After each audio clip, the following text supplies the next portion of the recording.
Bonjour à tous et bienvenue pour cet épisode numéro 391 du Basket Lab, le laboratoire du jeu. Et aujourd'hui, la tant attendue preview du deuxième tour des playoffs entre Denver et OKC, l'énorme choc, preview tactique et puis comme d'habitude pour soutenir le podcast, iTunes, Spotify, YouTube, petit like ou petites étoiles. Bienvenue dans le Basket Lab.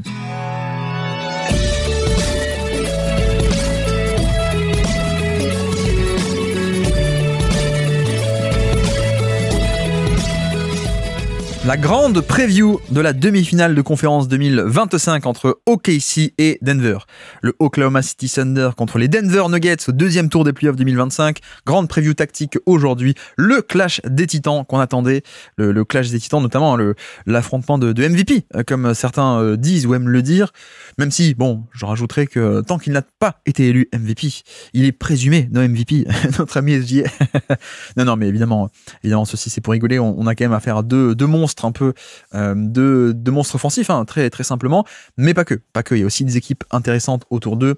En plus, l'aspect de OKC qui est évidemment élite, hein, qui surnage un peu sa saison régulière et même un peu les playoffs jusqu'ici, plus l'aspect de l'autre côté où Denver est peut-être un peu moins fort intrinsèquement, mais avec un atout tactique de choix qui est Nikola Jokic, qui change un peu la physionomie de chaque série de playoffs parce que c'est un casse-tête. C'est un mec qui a priori la solution à tous les problèmes que tu pourrais lui poser. Donc série évidemment hyper intéressante qui, justement, je pense que ça va être hyper intéressant tactiquement parce que ça ne va pas se réduire, ça ne va pas être seulement une affaire de qui va scorer le plus entre la star numéro 1 et la star numéro 2. C'est là tout le sel du basket, hein. D'ailleurs, c'est pas que un duel d'individualité. Donc allons-y sur cet énorme clash que d'ailleurs, je suis content d'avoir cette année.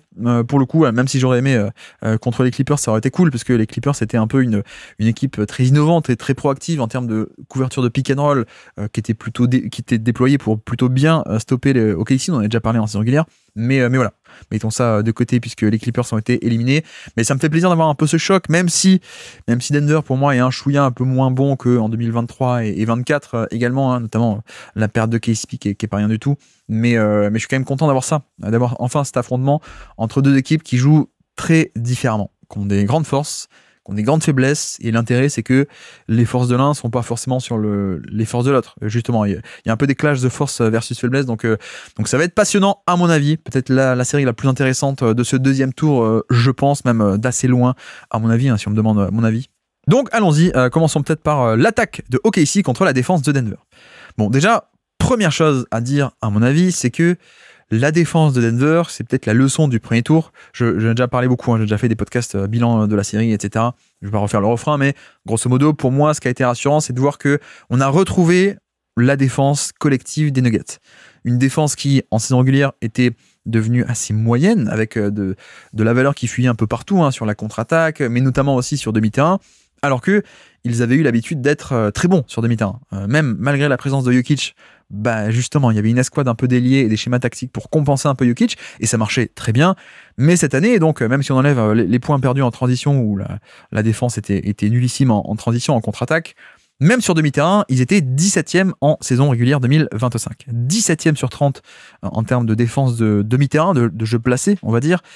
Or, moi, je pense que la leçon du premier tour, c'est qu'on a vu que c'est une équipe qui a retrouvé certains automatismes et surtout un niveau de jeu, une exécution bien meilleure que ça n'avait pu être le cas en saison régulière. Voilà, donc la couverture en deuxième rideau, même globalement le deuxième rideau, les rotations off-ball, d'un point de vue schématique, ça marchait beaucoup mieux. Et puis même en termes d'individualité, il y a plein d'extraits qu'on tournait, vous avez vu là de Jamal Murray, de Westbrook qui défendent beaucoup mieux qu'en saison régulière où il y avait ils faisaient beaucoup d'erreurs, notamment ces deux-là, mais d'autres. Hein. Mais voilà, globalement, une bien meilleure série de playoffs du premier tour pour Denver qui est, mine de rien, pour moi, très rassurante vis-à-vis de la série contre OKC.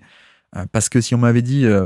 s'il n'y avait pas eu ça, si on avait juste eu le Denver de 2025, de la saison régulière, on avait dit, cette équipe va devoir affronter OKC, j'aurais pas été forcément rassuré, hein, pour le coup, avec un tel deuxième rideau pas forcément très compétent, où les vis n'étaient pas resserrés. Là, je suis quand même un peu plus rassuré de voir que, ok, quand on resserre la rotation, quand tout le monde est plus concentré, quand on a affaire à des matchs de plus haut niveau, on a retrouvé enfin la bonne défense de Denver. Une bonne défense qui, au passage, je vous ai dit, cette année, ils étaient 17e de NBA sur demi-terrain, en défense de demi-terrain. L'an passé, ils étaient 5e meilleure défense de demi-terrain. Et encore une fois, malgré Jokic et avec Jokic. Donc voilà, premier élément, c'est que la défense de Denver semble de nouveau un peu plus là qu'elle n'avait pu être le cas en saison régulière. Et puis l'autre aspect, toujours pour rester un peu dans le thème général, c'est que, bon, on a affaire à une équipe d'OKC qui, moi ça me dérange un peu, ou c'est un peu dommage, je trouve que la défense soit à ce point historique que nous avons un effet de d'essentialisation de toute l'identité d'OKC à travers cette défense. Et je peux comprendre, parce que oui, cette défense est, encore une fois, littéralement historique en termes de niveau de jeu, même en termes de style de jeu, hein, cette capacité à créer des turnovers encore et encore, de jouer sur le jeu des possessions, le playmaking défensif, hein, Caruso, Hartenstein qui ont été les recrues phares de l'été et qui ont permis d'accentuer encore plus cette qualité qui était déjà là l'an passé, mais c'était 2 des meilleurs de NBA qui sont venus se rajouter là-dessus, hein, le fameux le secret tactique de leur recrutement. C'était un podcast qu'on avait fait l'été dernier. Bref, donc la défense est fabuleuse, même fabuleusement fabuleuse, hein, si vous voulez, on peut dire. Mais c'est vrai qu'il ne faudrait pas qu'on vienne à en réduire toute l'identité de OKC à la défense. Et donc, vous avez compris, il ne faudrait pas qu'on oublie que OKC est également et surtout une bonne attaque, même une attaque d'élite. Pas que bonne attaque, hein, précisément. Pas que bonne attaque, une attaque d'élite.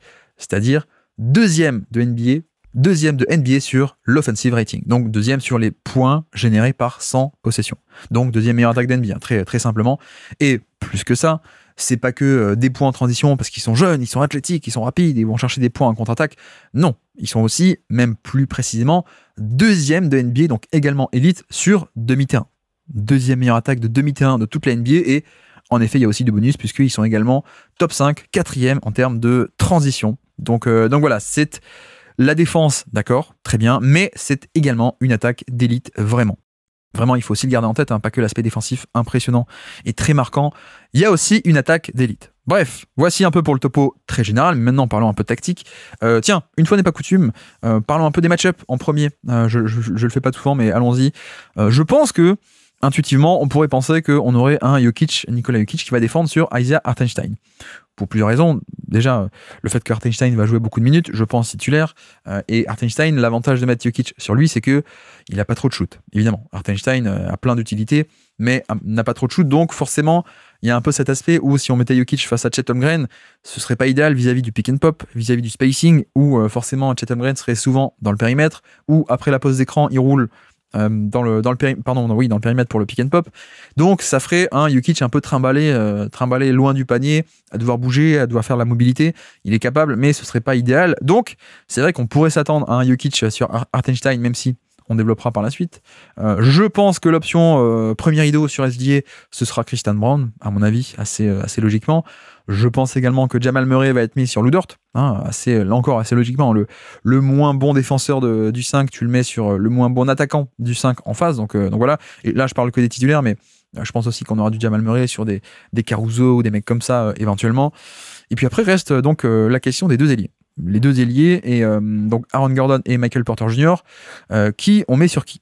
Est-ce qu'on met Gordon sur Jalen Williams ou est-ce qu'on met Gordon sur Chet Holmgren? A priori, vous allez me dire, bon, poste 4. Donc, Gordon, Chet Holmgren. C'est une possibilité, mais je pense que c'est pas forcément celle qui sera nécessairement tout le temps 100% des minutes sur la série. Pour expliquer un peu, c'est vrai que, notamment, si tu mets Gordon sur Chet Holmgren et donc Michael Porter Jr. sur Jalen Williams, il y a un peu ce truc où Michael Porter, et je trouve s'est beaucoup amélioré défensivement depuis qu'il est en NBA, notamment cette saison, je le trouve pas mal. Mais c'est vrai que, bon, à quel point Jalen Williams peut pas un peu le cibler en 1 contre 1, le cibler un peu frontalement, l'attaquer sur la création pure, parce que Porter Jr. est peut-être pas un défenseur à ce point génial. Donc il y a un peu ça à garder en tête, alors que de l'autre côté, comme dit, Chet Holmgren a peut-être un peu moins de création directe. Il y a un peu moins cette crainte peut-être de Chet Holmgren va aller poste bas pour punir Michael Porter Jr. Chet Holmgren va aller en isolation pull-up ou drive face à Michael Porter Jr. Non, peut-être pas. Donc en ce sens, on pourrait peut-être penser que Porter Jr. va être mis sur Chet Holmgren et donc Aaron Gordon sur Jalen Williams en mode, notre meilleur défenseur d'aile, on le met sur le meilleur ailier offensif adverse. Un peu cette logique-là, mais vu que je parle des match-ups, il faut aussi qu'on enchaîne sur le point le plus important défensivement de cette série, en tout cas pour ce côté du terrain, à mon avis, c'est l'importance des stunts. Donc qu'est-ce que les stunts? STUNT? C'est une possibilité, mais je pense que c'est pas forcément celle qui sera pardon pour ceux qui ne connaissent pas le terme, les stunts, c'est quoi? C'est venir boucher l'espace, venir réduire l'espace, donc notamment des défenseurs off-ball qui viennent rétrécir le terrain, qui viennent par exemple, depuis l'aile, je coulisse en tête de raquette, donc quitte à abandonner mon shooter, je coulisse pour boucher l'espace, et c'est vrai que là-dessus, c'est notamment comme ça que l'an passé, ils étaient élites. Hein. C'est une équipe qui était élite en stunt, Denver, pour réduire l'espace, ce qui permettait en fait de réduire l'espace et d'empêcher que le ballon progresse plus loin que la tête de raquette, forcer la balle à rester dans le périmètre et pas à pénétrer, parce que ça permettait un peu de protéger Jokic qui était sous le panier, ou en tout cas d'empêcher que la balle aille directement au panier, et il fallait faire de rotation ensuite. Non, on arrivait à endiguer l'attaque et les drives très tôt, je caricature un peu évidemment, mais il y avait ce quadrillage du terrain qui était très bien fait, notamment parce que KCP était là et il est quand même assez génial, mais bref, non, mais je pense que c'est aussi d'autant plus important, à mon avis, quand tu vas faire à une équipe comme OKC qui est élite et qui base un peu toute sa philosophie, ou beaucoup, sa philosophie offensive sur le drive. Et depuis des années, hein, depuis que Mark Daigneault était là, et depuis même l'époque où l'équipe était à 17 victoires ou 20 victoires, je sais plus, mais ça faisait des drives, tactiquement, c'était que ça, quoi. On lance nos joueurs pour faire un drive par-ci, un drive par-là, etc.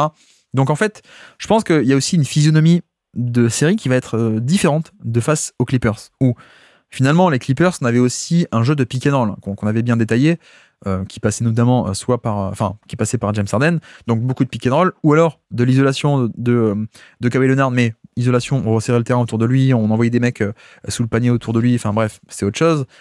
Mais ce que je veux dire, c'est que la bonne série qu'on a vue défensivement des Nuggets, c'était face au pick and roll de Harden. Et donc c'était notamment le fait que Jokic va monter haut sur l'écran, prise à 2 sur Harden va libérer la balle puisqu'il y a un 2 contre 1 sur lui, et ensuite, pour protéger ce 2 contre 1, pour compenser le fait qu'on a un 2 contre 1 sur le ballon, on avait ces schémas en deuxième rideau qui étaient très bons face aux Clippers. Voilà, ça, on avait un peu retrouvé ça. Je pense que là, on aura une physionomie un peu de série différente, puisque, certes, OKC fait des pick and roll, mais la question des stunts va être, à mon avis, plus importante que la question de edge plus deuxième rideau derrière, quoi. C'est pas le même type d'attaque, donc, à mon avis, face à une équipe comme le Thunder qui drive autant, qui a le meilleur driver de NBA ou pas loin, ça dépend si c'est Luka Doncic ou SGA selon vos préférences, mais voilà, face au meilleur driver de NBA, la question des stunts est importante. Et bon, c'est dommage qu'il n'y ait plus KCP, mais du coup vient aussi se poser la question de Gordon par rapport à ces match-ups, de finalement où est-ce qu'on met Gordon, parce que si on le met Gordon sur le poste 4 qui est Chet Holmgren, bon, bah, par exemple, Chet Holmgren va être sur l'aile. Si Aaron Gordon fait un stunt, dézone, bouche l'espace en tête de raquette pour stopper SGA sur un drive, bon, bah, y a Chet Holmgren qui est à une passe près, à une passe facile et rapide de l'action. La passe est faite et on a un bon shooter à 3 points ouvert. Donc, c'est vrai qu'en ce sens, déplacer un peu Gordon sur Williams, ça permettrait un peu de profiter de sa qualité de stunt et d'occupage de terrain, etc., off-ball, mais sans forcément abandonner quelqu'un qui est très, très compétent dans l'exercice. Je pense que tu préfères abandonner Jalen Williams à 3 points que Chet Holmgren. Mais bref, même au-delà de cette question des match-up, point de bascule, à quel point ces stunts et ce bouchage de terrain, pour parler très, très vilainement, va être bien exécuté, parce que, encore une fois, l'attaque d'OKC passe par ça. Donc, quid des prouesses défensives de Denver dans l'exercice, et notamment parce que, voilà, j'ai parlé de Christian Brown comme le match-up principal sur SGA. Il faut quand même garder en tête que c'est peut-être le meilleur défenseur, ou en tout cas le moins pire face à SGA. Après, malheureusement, Christian Brown, il a quand même un déficit de taille et d'envergure relative à SGA. Donc, certes, ça bouge bien, ça coulisse bien latéralement, d'accord. Mais je pense qu'il faut aussi s'imaginer une série où on aura pas mal de fois où SGA va non pas faire un pick and roll, mais juste attaquer à 1 contre 1. Alors, il y aura aussi des fois où il va aller chercher des plus petits sur pick and roll, des pick and roll entre petits, des pick and roll avec un gros, etc. C'est d'accord. Mais il y a aussi, je pense, des fois où juste j'ai un avantage de taille. Soit je vais au poste bas pour attaquer un plus petit ou un moins grand, moins long Christian Brown. Ça, c'est un truc que SGA fait beaucoup. Mais également, donc, sur des drives. Et donc, sur du 1 contre 1. Donc, de ce point de vue-là, comme il y a un peu un déficit de volume que peut couvrir un peu Christian Brown, et qu'il n'y a pas d'aussi longs bras, il y a peut-être besoin d'autant plus d'avoir des stunts, d'avoir ce bouchage de terrain pour freiner SGA. Voilà, très clairement. Et puis, Bon, là, je parle un peu côté Denver, mais côté OKC, c'est l'inverse. Côté OKC, on a tout intérêt, et c'est ce qui avait un peu été mal fait début de série contre Dallas, je trouve, on l'avait décrypté l'an passé, mais ce qui a été beaucoup mieux fait deuxième partie de série, c'est de tout le temps mettre Chet Holmgren sur l'aile. Voilà, dans ce qu'on appelle le slot, donc cet endroit sur l'aile, vous voyez un peu à 45 degrés, pour le coup, à 3 points. Le fait est que si tu mets Chet à cet endroit-là, en fait, tu organises des schémas et toi-même, en tant qu'attaque, tu structures l'attaque en mode on peut battre ces stunts. Puisque, évidemment, vous en doutez, mais si quelqu'un dézone pour boucher l'espace, il le fait en abandonnant un shooter à 3 points. Donc, impérativement, si OKC veut dissuader ce genre d'aide ou punir ce genre d'aide, il y a besoin d'avoir des bons shooters sur ces endroits-là. Voilà, tu peux pas t'en sortir avec Caruso sur l'aile, tu peux pas t'en sortir avec Kenrich Williams, quoi qu'il shoot un peu, mais voilà, tu peux pas trop t'en sortir avec tes shooters moyens ou mauvais, un peu sur l'aile, parce que ce sera pas d'assez bons stunt beaters, comme on dit. Ce sera pas d'assez bons mecs qui vont mettre les tirs pour battre ce dézonage un peu de tête de raquette de Denver. Donc voilà, l'importance de où est-ce qu'on met Chet sur le terrain, c'est aussi sa valeur. Hein. Le fait d'avoir un pivot qui est capable de shooter, ça sert à ça. Ça sert à le mettre sur cet endroit-là notamment. Au passage, pour éloigner du panier le pivot adverse, si il est défendu par le pivot adverse. Donc en fait, il y a la question aussi de qui va être sur Chet. Il y a qui va être sur Chet. On pense que Jokic sera sur Hartenstein, mais verra-t-on des séquences avec Jokic sur Chet? Peut-être.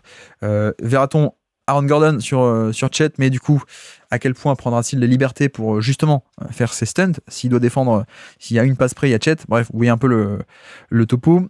Autre point de bascule d'ailleurs dans cette série, très simplement, vis-à-vis de ces match-ups, puisqu'on est un peu là-dessus.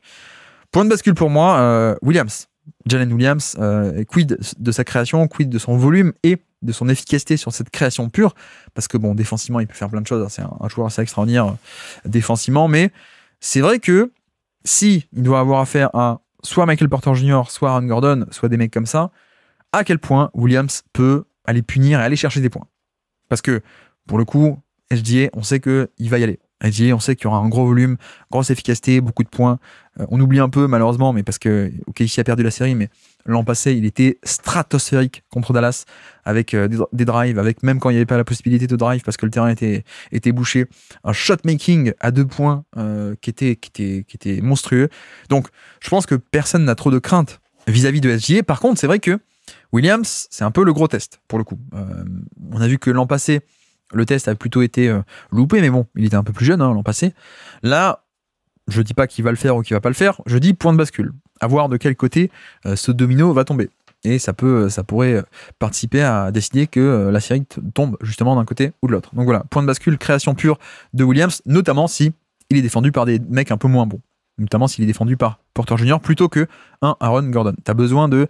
si Denver prend ce genre de liberté et ne met pas Gordon, son meilleur défenseur d'aile, sur Williams, je pense que tu as besoin de cibler et de punir cette décision avec une création de haut niveau et de bon niveau, une réussite de bon niveau également de Williams face à Michael Porter Jr. Donc voici. Et tiens d'ailleurs, j'ai vu qu'on parlait un peu des stunts par rapport à ça. Bon, j'ai parlé un peu des titulaires, mais je me demande quelle rotation vont sortir un peu les Nuggets. Quel joueur va être utilisé? Parce que, comme dit, cet élément de savoir faire des stunts, de savoir boucher le terrain et endiguer les drives un peu à la source et non pas au panier, parce qu'une fois que voilà, Denver n'a pas de protecteur de panier, donc il y a pas un mec qui peut, bon, c'est pas grave si on autorise une pénétration type Evan Mobley, c'est pas grave si Cleveland autorise des pénétrations, parce qu'en deuxième rideau il y a Evan Mobley ou Jarrett Allen, donc même si le ballon va jusqu'au panier, bon, c'est pas grave, on a en deuxième rideau l'élite de l'élite qui peut faire la rotation, bloquer le tir ou le dissuader, etc. Denver, il n'y a pas ça. Denver, si le ballon franchit le premier rideau, t'es un peu mal, quoi. Il n'y a pas ce côté spectaculaire d'aide. Donc, d'autant plus l'importance revalorisée de ces stunts. Et donc, je me demande qui peut jouer et qui va peut-être moins jouer par rapport à ça. Bon, je pense que Peyton Watson est dans la rotation, à mon avis. Lui, c'est peut-être d'ailleurs le meilleur protecteur de panier de Denver, paradoxalement. Donc là, je parle de lui pour les stunts et pour boucher l'espace. Ok, mais il est aussi génial en deuxième rideau, pour le coup. Mais voilà, Watson, avec sa longueur de bras immense et sa taille, sa mobilité. Watson, dans ce qu'on appelle le nail, justement, donc l'ongle, hein, littéralement, le l'ongle de la raquette, quoi, le coin. Voilà, tête de raquette, il est génial pour boucher l'espace et pour revenir aussi sur son attaquant vite, hein, pour le coup. Donc Watson, il n'y a pas trop de soucis, il va jouer. Je me pose la question, Zekenaji va-t-il jouer? Zekenaji qui n'a pas trop joué, même je crois pas du tout, contre les Clippers sur des vraies minutes, hein, hors garbage time. Va-t-on revoir un peu Zekenaji sur le terrain pour cette série? Et je me pose vraiment la question parce que pour moi, cette importance défensive de ces schémas défensifs est grande. Et Zekenaji, bon, c'est pas un pivot, on a bien compris, hein, il était de base un pivot défensif un peu en mode switch all, mais ça marche pas. Et sur la deuxième partie d'année, il a plutôt été utilisé en tant qu'ailier, hein, pour le coup, vrai ailier. Et c'est vrai que j'ai des souvenirs de match-up face à OKC, justement, alors c'était Mike Malone le coach, mais des match-up, des matchs de saison régulière contre OKC, il jouait pour deux raisons. Il jouait sur SGA, d'ailleurs, et puis il jouait aussi off-ball, sur cet aspect de je suis grand, je suis long, je suis très très long, assez athlétique, donc pour boucher l'espace, c'est génial. Et donc en fait, pour essayer un peu de le reformuler, si tu es OKC, tu as envie de deux choses, tu as envie de mettre sur les deux ailes, avant que SGA il attaque, tu as envie de mettre Jamal Murray, tu as envie de mettre Russell Westbrook, tu as envie de mettre Pickett aussi, s'il joue, ou alors Strouser, s'il joue. Tu as envie de mettre ces mecs-là, premièrement, ou alors à l'inverse, tu as envie de mettre, non pas en termes de défenseurs, mais en termes d'attaquants, tu as envie d'avoir sur l'aile, toi, des joueurs du Thunder comme Chet Holmgren, comme Isaiah Joe, par exemple, donc pour punir les stunts. Et de l'autre côté, si t'es Denver, c'est l'inverse. Si t'es Denver, c'est t'as pas envie d'avoir Jamal Murray, Strouser, Pickett, même Westbrook, des mecs comme ça en tête de raquette ou sur les ailes. T'as envie que ton nail, comme on dit, enfin tes nails, tes deux coins de raquette soient occupés par Peyton Watson, Zekenaji, Aaron Gordon, des mecs comme ça dont le rétrécissage du terrain est efficace. Voilà, un peu dans l'idée. Et donc pour ça que je me pose la question sur Zekenaji. Bon, il y a d'autres questions sur lui, hein, notamment le compromis offensif de quand tu l'as sur le terrain, mais je pense qu'offensivement, si tu le fais jouer à côté de Jokic, il n'y a pas de souci. On a bien vu. Alors que si tu le fais jouer sans Jokic en mode pivot backup, ça marche pas, hein, parce qu'il est pas assez bon en attaque. Mais je pense qu'il y aurait un intérêt avec Zekenaji, même s'il n'est pas dans la rotation de base, de l'avoir sur ses off-ball, mais aussi donc de l'avoir sur on-ball. Parce que j'ai dit avec les titulaires, il y aura Christian Brown. Mais bon, il peut pas faire toutes les minutes. Il va aussi sans doute avoir des problèmes de faute parce qu'en face c'est SGA qui est le meilleur de NBA pour attirer les fautes et pour les provoquer. Après, vous pouvez penser à ce que vous voulez, hein, sur le côté marchand de lancer franc ou je sais pas quoi. Bon, en même temps, c'est pas lui qui siffle. Hein, si les arbitres sifflent, c'est pas de sa faute. Mais bref, fermons cette parenthèse sur le mérite ou pas des lancers francs. Mais en tout cas, on peut s'attendre à ce qu'il faille plus qu'un mec pour défendre SGA. Et donc, je pense que moi, j'aimerais bien que ça parte un peu sur du Christian Brown, évidemment, mais aussi donc un relais entre Peyton Watson et Zekenaji. Alors après, bon, Watson, c'est vrai que t'aimerais bien aussi le plus possible l'avoir en deuxième rideau pour ses rotations, sa protection de panier. C'est un mec qui est fabuleux sur le dépassement de fonction, hein. C'est un ailier, mais qui fait un dépassement de fonction assez incroyable de protection de panier pour le poste d'ailier, qui a vraiment un impact assez énorme pour les standards des postes 3. D'ailleurs, on a peut-être les deux meilleurs ailiers en termes de dépassement de fonction sur la protection de panier, hein, entre Jalen Williams sur le terrain de l'autre côté et donc là Peyton Watson, mais bref. Donc j'aimerais bien avoir un peu cette alternance aussi de Christian Brown, mais aussi donc Peyton Watson et Zekenaji. Parce que Brown, c'est un peu le côté très très grande mobilité, et puis ça coulisse bien, ça peut presser fortement, etc. Après, mettre un peu de longueur sur SGA, ça me déplairait pas non plus, hein. Donc voilà, Peyton Watson, peut-être pas assez costaud, peut-être que parfois il va se faire un peu rentrer dans le lard par SGA, qui est très très bon là-dessus également. Le côté baisser l'épaule, te dégager du chemin, etc. Mais voilà, Peyton Watson, il a des bras à n'en plus finir. Donc ça vient un peu matcher les bras également interminables de SGA. Donc ça, c'est bien d'avoir de la longueur sur un mec comme ça, qui souvent utilise sa longueur pour finir autour de toi, pour driver autour de toi. Sauf que si toi-même t'as des longs bras, il peut pas le faire aussi facilement. Et donc, Zekenaji aussi. Donc voilà, je fais 2-3 minutes sur Zekenaji. Peut-être qu'il jouera pas de la série parce que Adelman ne voudra pas le faire jouer à cause de l'attaque, à cause de où il a ses mecs aussi. La rotation, on a vu qu'elle était très très resserrée contre les Clippers, hein. Quand Westbrook était pas là, ils ont quasiment joué à 5 ou 6, hein. J'exagère à peine. Donc voilà, j'ai hâte de voir ça. Ça pourrait être un point intéressant de Zekenaji peut-il apporter sur cette défense sur SGA et autour de SGA, grosso modo. Et d'autant plus qu'il y a un aspect qu'on n'a pas encore explicité, mais vous avez compris. Il y a un aspect sur ces stunts qui est primordial, et l'exécution de ces stunts est intéressant parce que, premièrement, l'intérêt c'est pour tuer les drives et les ralentir ou les freiner ou les empêcher, même si tu y arrives, très bien. Mais d'un point de vue stratégique et philosophique, il y a aussi l'idée qu'ont beaucoup de défense face à OKC, en fait, de déplacer un peu le problème. De déplacer le problème et que le problème et le point de tension, ou plutôt le décisionnaire de l'action, ce ne soit pas SGA balle en main, mais ce soit les shooters autour. Même si OKC a un bon spacing, plutôt bon spacing selon les configurations, si tu mets encore une fois un Isaiah Joe, Chet Holmgren dans ces spots-là, c'est un très très bon spacing. Mais ce que je veux dire, c'est qu'il y a aussi cet intérêt stratégique avec les stunts et de le faire hyper agressivement, c'est que en fait tu déplaces le problème. Tu enlèves la balle de SGA et tu déplaces la balle, tu la forces à aller ailleurs. D'ailleurs, un peu comme ils ont fait sur la série contre les Clippers, avec ces fameux prises à deux contre Harden et avec un terrain surchargé, voire même prise à deux sur les isolations de Kawhi, t'as un peu déplacé le problème. T'as forcé Kawhi et Harden à lâcher la balle, et donc on a vu que une des conséquences, c'est que les role-players avaient beaucoup de ballons, beaucoup de tirs, et donc l'apport des lancers francs n'était pas là. Parce que Chris Dunn, parce que Zubac, parce que Norman Powell, c'est des mecs qui sont pas allés chercher beaucoup de lancers francs, contrairement à ce que Harden et Kawhi auraient pu faire. Là, c'est un peu pareil. C'est avec une couverture hyper agressive, essayer un peu que le ballon aille ailleurs et que le décisionnaire de la possession, celui qui va faire l'action ou pas, ce soit pas SGA, qui est MVP, hein, si, au moment où ce podcast est publié, peut-être il le sera. Mais voilà, c'est pas SGA, c'est miser sur les shooters, les role-players. Et on sait que c'est d'autant plus important que c'est le plan de jeu que font beaucoup d'équipes face à OKC, et voilà, là encore, c'est un point de bascule. Quid du shot-making d'OKC?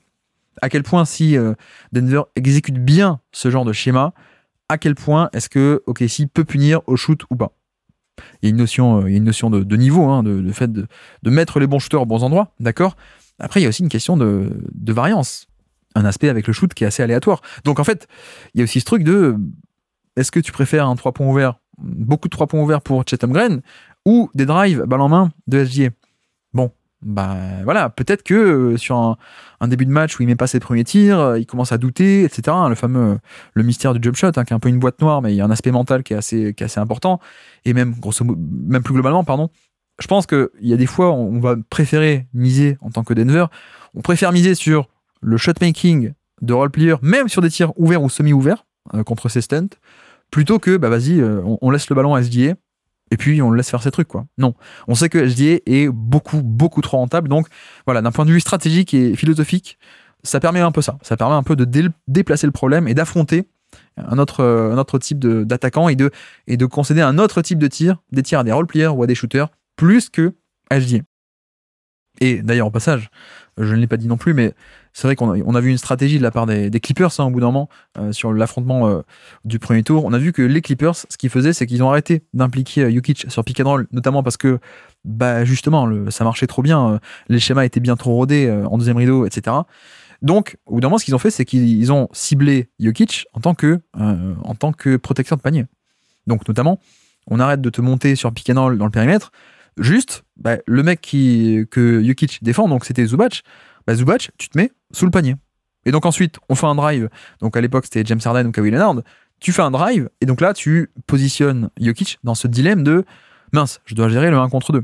Je dois défendre le drive, mais aussi sachant que j'ai une menace de finition derrière moi. Et évidemment, il est pas bon sur ces 1 contre 2, et même plus généralement, il est pas bon pour la protection de panier. Mais donc, vous avez compris, si OKC se tente un peu à faire la même chose, vu qu'on est un peu dans une ligue, comme ils disent, hein, la copycat league, hein, une ligue où tout le monde se copie un peu, mais dès qu'il y a un truc qui marche, on le fait.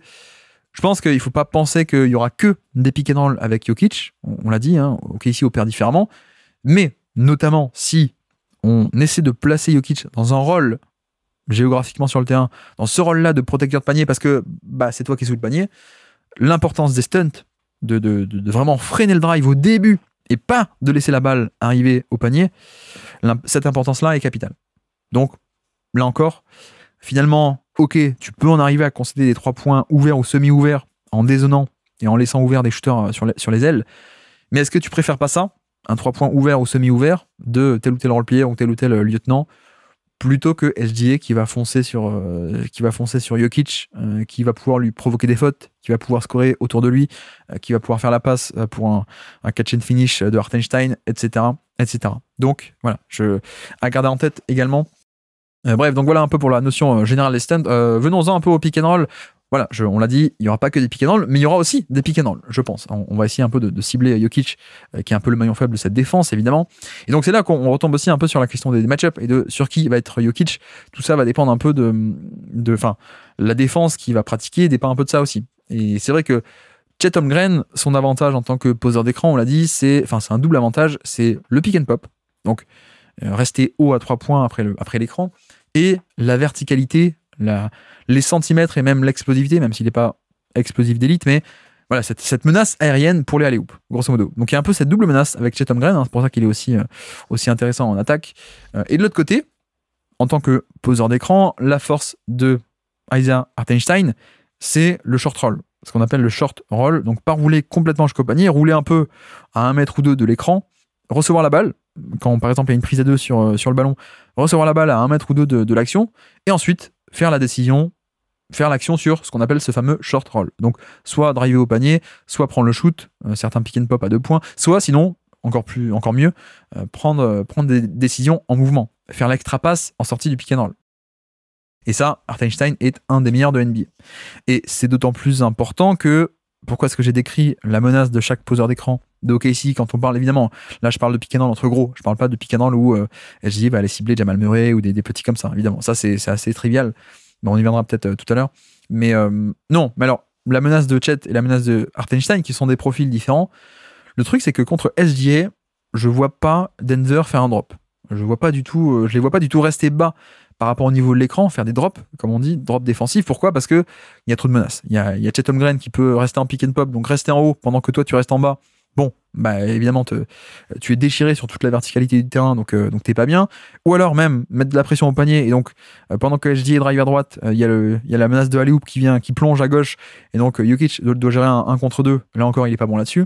Donc ça, et puis même, troisième menace qui fait que le drop me paraît impensable, c'est que si tu restes bas et que tu donnes cet espace à SGA en sortie de l'écran, SGA il a le pull-up. C'est peut-être pas peut-être, hein, c'est le meilleur joueur de pull-up de NBA et de mi-distance de NBA cette saison. Donc voilà, t'as pas trop envie de rester en drop pour toutes ces raisons. Donc j'imagine pas un drop. Donc je pense que Jokic, comme d'habitude, va faire un edge. Et je le précise parce que Denver parfois se tente un peu à faire des drops selon les situations, selon les joueurs. Ils ont un peu testé contre Harden parce que Harden n'a plus le jus qu'il avait il y a 4-5 ans, donc ils ont un peu testé en mode ah tiens, est-ce que vraiment il va pouvoir nous punir? Voilà. Là, contre SGA, c'est impensable. C'est impensable. Donc, ça veut dire que Jokic, sur les écrans où il va être impliqué, va devoir défendre en edge. C'est-à-dire monter au niveau de l'écran et pas forcément hard edge, hein, pas forcément mettre une pression de dingue sur le ballon, mais monter un peu au niveau de l'écran et laisser venir, mais contenir SGA, faire un espèce de 2 contre 1, un soft edge, laisser venir et contenir. Mais voilà, l'idée de créer tout de même ce 2 contre 1 sur SGA. Ok. Donc, si Jokic est sur Chet Holmgren, le problème c'est que si tu restes à 2 sur le ballon, Chet peut s'écarter pour le pick and pop. Voilà. Ou alors Chet peut plonger sur le pick and roll également. Donc là, tu auras besoin, finalement, si tu fais ça, tu auras besoin d'apporter un troisième défenseur dans l'action pour en fait être à 3 contre 2. Comme ça, tu peux rester à 2 sur l'écran, sur SGA, mais tu as besoin que quelqu'un vienne d'ailleurs pour couvrir le pick and pop par exemple, le pick and pop de Chet Holmgren. Donc, ça, c'est bien, mais donc ça crée un décalage dans la défense. Ça crée un surnombre. Ça crée un sous-nombre ailleurs et donc un surnombre pour OKC, puisque ensuite, Chet, par exemple, fait une extra passe vers le shooter qui a été abandonné de l'autre côté, et puis voilà. Donc c'est un peu risqué. Et de l'autre côté, si le poseur d'écran c'est Hartenstein, le problème c'est que si tu fais un edge, ça peut totalement débloquer ce qui est précisément sa qualité, c'est-à-dire le fameux short roll. Le short roll, la capacité à je prends la balle, je suis une option de passe facile et rapide, juste à côté ou derrière le 2 contre 1, je prends la balle, SGA libère assez vite, et à partir de là, je peux disséquer la défense avec mon passing, mes lectures, voire même un peu le scoring. Donc en fait, c'est ça un peu le problème. Et même doublement un problème, puisque si Jokic est sur Hartenstein, ça veut donc dire que Chet n'est pas... Chet fait partie du spacing. Chet est off-ball, il n'est pas sur le pick and roll. Mais donc, ça veut dire spacing quasiment optimal.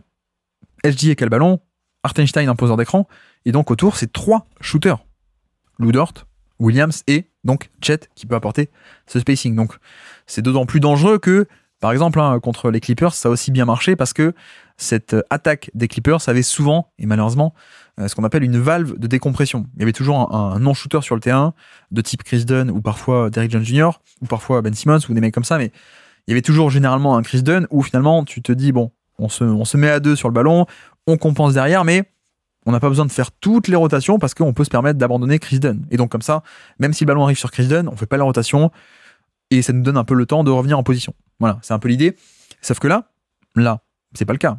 Là, si on a HDie Hartenstein en pick and roll et qu'autour, il y a Chet, Lu Dort et Williams, bah, ça fait quand même 3 shooters relativement compétents. Même plus que ça pour Chet, notamment. Donc, laisser et débloquer le short roll de Hartenstein dans ce spacing-là, ça me paraît quand même assez risqué. Et ça me paraît risqué, et je ne pense pas que, si c'est le cas, on est à ce point d'aussi bons résultats que ce qu'on a pu avoir contre les Clippers. Parce que les Clippers n'avaient pas le même spacing. Donc c'est pour ça que j'ai commencé tout à l'heure en disant, a priori, Jokic sera sur Hartenstein, mais est-ce qu'on pourrait pas changer ? Est-ce qu'on pourrait pas faire autrement ? Parce que, bah, justement, contre Chet, non, ça marche pas, et contre Hartenstein non plus, ça marche pas. Ça débloque un peu trop cet aspect du jeu, le short roll, donc c'est trop dangereux. Est-ce qu'on pourrait pas tenter un peu du Jokic sur un Lu Dort pour en fait poser un dilemme à l'attaque ? Soit tu utilises ton meilleur poseur d'écran, Hartenstein, mais si tu fais ça, tu peux pas cibler Jokic parce que Jokic est ailleurs. Et donc, par exemple, si on a Gordon qui est sur Hartenstein, bah, en fait, juste tu switches l'action. Tu switches l'action et puis c'est fini. Donc t'as pas la création de décalage. Gordon, il va switcher sur SGA et puis en plus, t'es content d'avoir ça. Ok. Soit sinon, tu veux cibler tout de même Jokic, mais tu le fais avec un poseur d'écran, Lu Dort, qui est quand même beaucoup moins intéressant. Beaucoup moins intéressant en pick and pop, beaucoup moins intéressant pour le fameux short roll, l'extra passe en sortie de pick and roll en mouvement, et qui est encore moins intéressant sur la verticalité de plonger au panier comme un vrai grand. Non, il est pas assez grand, donc je me pose un peu la question de est-ce qu'on pourrait pas un peu se retrouver à faire ça, en fait, de mettre Jokic sur Lu Dort, un peu comme, j'en parle aussi parce qu'on sait que Adelman l'a déjà fait. Adelman contre les Clippers, alors pas tout le temps, mais au bout d'un moment, quand ça commençait à poser problème, en fait, il mettait Jokic sur Chris Dunn, il mettait Jokic sur Derrick Jones Jr. pour un peu jouer avec ses match-ups et pour poser ce même problème. Et pour dire, non, on met Jokic sur un mauvais poseur d'écran, en tout cas sur une mauvaise menace de scoring après l'écran. Comme ça, on ne sait pas cibler de la même manière. Donc bref, c'est une possibilité. Les Nuggets l'ont déjà fait. Après, le truc, c'est que si tu mets Jokic sur Lu Dort, et je pense que c'est une vraie possibilité et ça permettrait un peu de cacher un peu plus Jokic, le problème, c'est que où est-ce que tu mets Jamal Murray ? C'est ça qui est... Il faut réfléchir à ça aussi. Si tu mets Jokic sur Lu Dort, Jamal Murray, tu peux pas le mettre sur SGA, ou peut-être que si, mais ça paraît risqué. Tu peux pas le mettre sur Chet, Jamal Murray, évidemment. Tu peux pas le mettre sur Hartenstein, a priori. Et tu peux pas non plus le mettre sur Jalen Williams. Parce qu'à ce moment-là, bah, tu fais pas un pick and roll, tu donnes la balle à Jalen Williams qui va attaquer Jamal Murray en 1 contre 1, sans écran, sans rien, et tu te fais punir. Donc ils sont un peu bloqués là-dessus, je pense, nos amis les Nuggets, parce que ce serait très cool de voir Jokic un peu sur un Lu Dort, pour jouer avec les match-ups et pour atténuer la dangerosité du pick and roll qui le cible. Mais si tu le fais, où va Jamal Murray ? Après, tu peux aussi te dire, mettons Jamal Murray sur HDA, peut-être. Et bon, de toute façon, il va l'attaquer, mais à la limite, on s'en fiche de qui est en premier rideau sur HDA, puisque de toute façon, on va déclencher plein d'aides. Voilà, peut-être. Ça peut aussi être la logique, de dire, bon, allez, on cache Jokic sur Lu Dort, on met Jamal Murray sur HDA, tant pis. Et puis comme ça, HDA va l'attaquer, mais on apporte des aides des deux côtés, on apporte une aide au panier aussi. Enfin voilà, on surcharge le terrain. Et finalement, Jamal Murray ou un autre, ça veut rien dire, quoi. Ça importe peu qui est face à HDA, vu que c'est pas une défense de 1 contre 1, c'est une défense de 1 contre 3 ou 1 contre 4. Peut-être, ça peut s'imaginer. D'autant plus que, par exemple, contre les Clippers, ils n'hésitaient pas à laisser le switch. Ils n'hésitaient pas à laisser un Jamal Murray se faire switcher sur Kawhi Leonard. Parce que, là encore, le premier rideau, on s'en fiche si tu apportes des aides. C'est ce qu'ils faisaient contre Kawhi. Pourquoi pas tenter de faire ça contre je perds mes mots. Contre SGA, pardon. Voilà. Et puis, on l'a un peu dit, mais re-explicitons-le, l'intérêt d'avoir Jokic sur Lu Dort, c'est que tu peux avoir Michael Porter Jr. ou Peyton Watson ou Aaron Gordon sur Chet Holmgren et Hartenstein. Et donc, forcément, dès que tu as un pick and roll SGA avec un de ces deux intérieurs, mais en fait, juste, tu switches. Et donc, aucun décalage concédé. Il y a un vrai intérêt à sortir Jokic du match-up des bigs, parce que à la place, tu peux mettre un Gordon et tu peux mettre un Peyton Watson, tu peux mettre un Zekenaji même, et tu peux mettre pourquoi pas Michael Porter Jr. Ces mecs-là, tu les mets sur les bigs et je pense pas qu'ils se fassent trop punir en post-up, notamment. Par contre, sur pick and roll, ça peut switcher à peu près correctement, voire même très bien sur SGA, et tu as anéanti la création de décalage que permet d'habitude le pick and roll. Donc voilà, donc il y a quand même pas mal d'intérêt à sortir Jokic de ce match-up. Bref, bon, j'ai pas développé également, mais un peu pareil, hein, sans aller dans le détail, mais pareil, le pick and roll entre petits de notre ami SGA, il va vouloir cibler Jamal Murray quand Jamal Murray sera pas sur lui, évidemment. Je pense que il y a deux options, comme d'habitude, soit on fait un edge and recover, mais le problème du edge and recover, c'est que le temps que tu fasses le edge, peut-être que le poseur d'écran c'est déjà barré, notamment Caruso qui peut glisser l'écran, aller au panier, donc être ouvert sur le roll, notamment Kisnomolas qui peut faire pareil, ou alors pour le pick and pop, pareil pour Isaiah Joe. Donc voilà, il y a aussi cette notion sur les pick and roll entre petits, que ce soit des pick and roll entre petits, que ce soit les fameux ghost screen, ou par exemple Isaiah Joe qui pose même pas son écran, qui fait juste une course croisée. Finalement, si tu pars en mode on ne switch pas cette action-là, parce qu'on veut pas Jamal Murray sur HDA, c'est un peu risqué, parce que OKC est quand même très très bon pour tirer profit de ça. Donc peut-être que le mieux, c'est juste de switcher l'écran, Jamal Murray sur HDA, et tu déploies ensuite des aides derrière. Voilà, un peu l'idée. Et puis pareil, pareil sur j'ai parlé des ghost screen, mais un peu ce qu'on appelle les leaks aussi, L-E-A-K. C'est un peu des actions où il y a un pick and roll, voilà, classique. Et puis en plus, il y a un shooter qui démarre en tête de raquette et qui, pendant que le pick and roll est fait, le shooter ressort. Un peu en mode on perturbe la défense. Là encore, c'est vrai que faire un switch all serait plus approprié parce que tu t'évites un peu un casse-tête. Tu t'évites un casse-tête de qui fait qui prend qui va sur le roll, qui va sur le shooter qui s'écarte, qui va sur le porteur de balle. Bref, fermons cette parenthèse parce qu'il n'y a pas trop à dire pour le coup. On a parlé de SGA. Quid de Jalen Williams. Je me demande à quel point ils vont vouloir un peu tenter de partir en drop pour le coup. En drop sur Jalen Williams pour un peu peut-être tester à quel point il est fort et à quel point il peut mettre ses tirs si on lui laisse les tirs de pull-up à mi-distance. Il est capable, hein, il est totalement capable, mais c'est pas SGA. C'est pas SGA, donc il y a un peu cet aspect où en plus Williams qui a un potentiel pour être le meilleur driver de NBA, mais qui pour l'instant ne l'est pas totalement parce qu'il y a un petit manque d'agressivité, je trouve. C'est pas un mec qui va chercher tant de lancers francs que ça, c'est pas un mec qui affronte à ce point le contact, donc c'est pas encore un driver d'élite, donc tu peux te dire bon, bah, si on reste en drop, si on dit à l'intérieur de rester bas par rapport au niveau de l'écran, on laisse venir, on protège le panier et on essaie d'attirer Williams sur un peu ses tirs pas rentables. C'est un peu l'idée.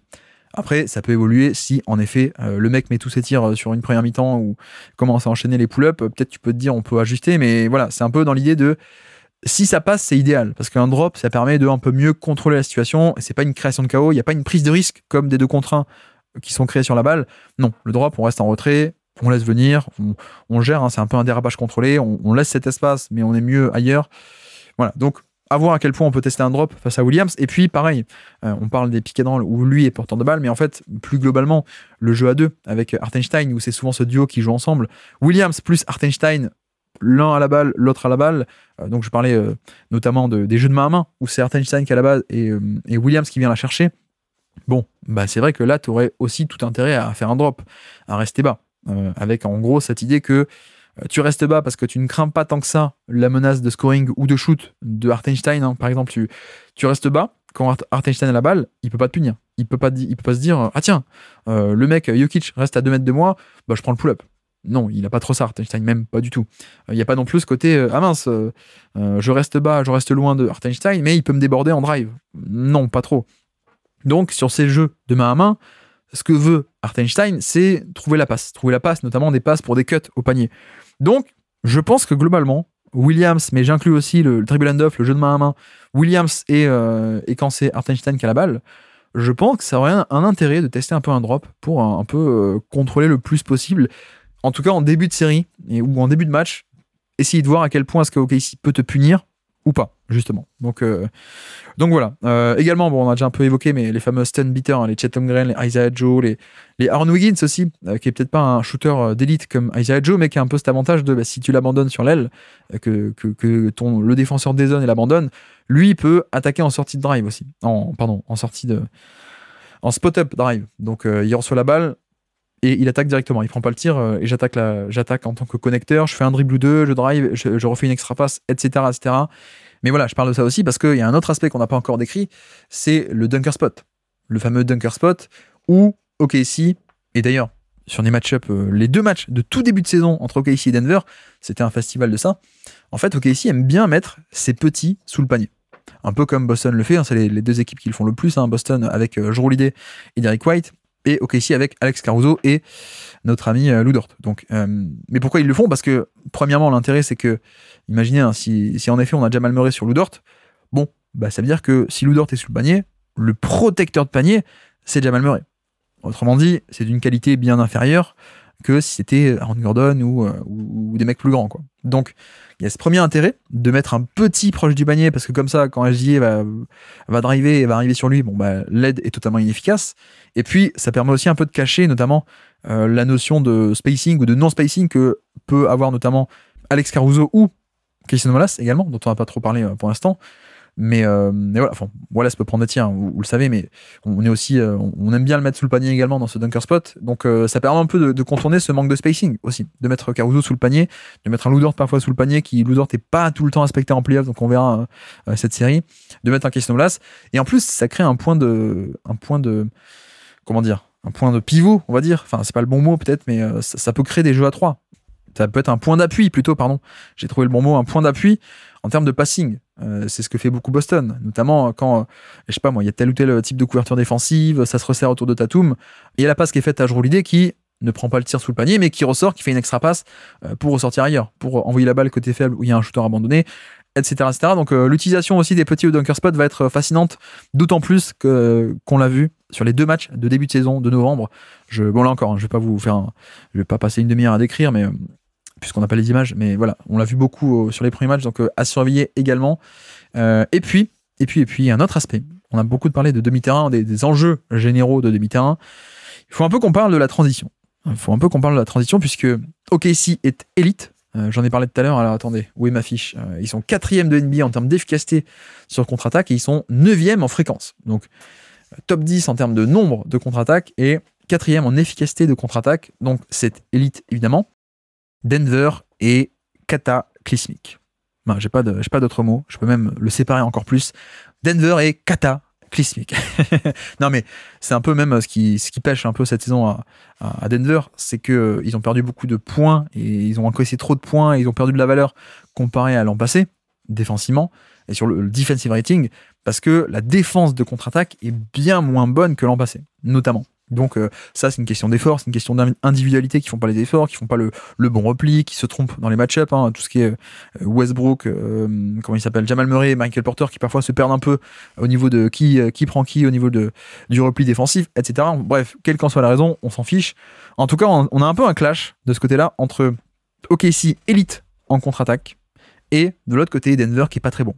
En termes de fréquence, 15e, concède la 15e plus grosse fréquence sur 30 de contre-attaque, et surtout en termes d'efficacité, ils sont 30e sur 30. C'est la pire équipe de contre-attaque défensive de toute la NBA. Bon, il se trouve que c'est un élément qui n'a pas trop été exposé contre les Clippers. Pour une bonne raison, c'est que les Clippers ne sont pas une équipe de transition. Les Clippers, c'est du jeu posé, c'est des vieux, c'est un pivot lourd, ça se projette pas tant que ça en contre-attaque, et donc ça, Denver en a profité de l'autre côté, mais bref, les Clippers n'ont pas pu appuyer sur ce point où ça fait mal pour Denver, malheureusement. Donc là, il faut aussi s'attendre à une toute autre série de ce point de vue-là. Et je pense que surveiller la production et le nombre de points de contre-attaque, ça pourrait être un point de bascule, voire même un point clé de cette série. Parce qu'on a vraiment un clash de style. On a une grande force, OKC, qui va affronter une grande faiblesse, Denver. Donc, attention de à quel point ça explose.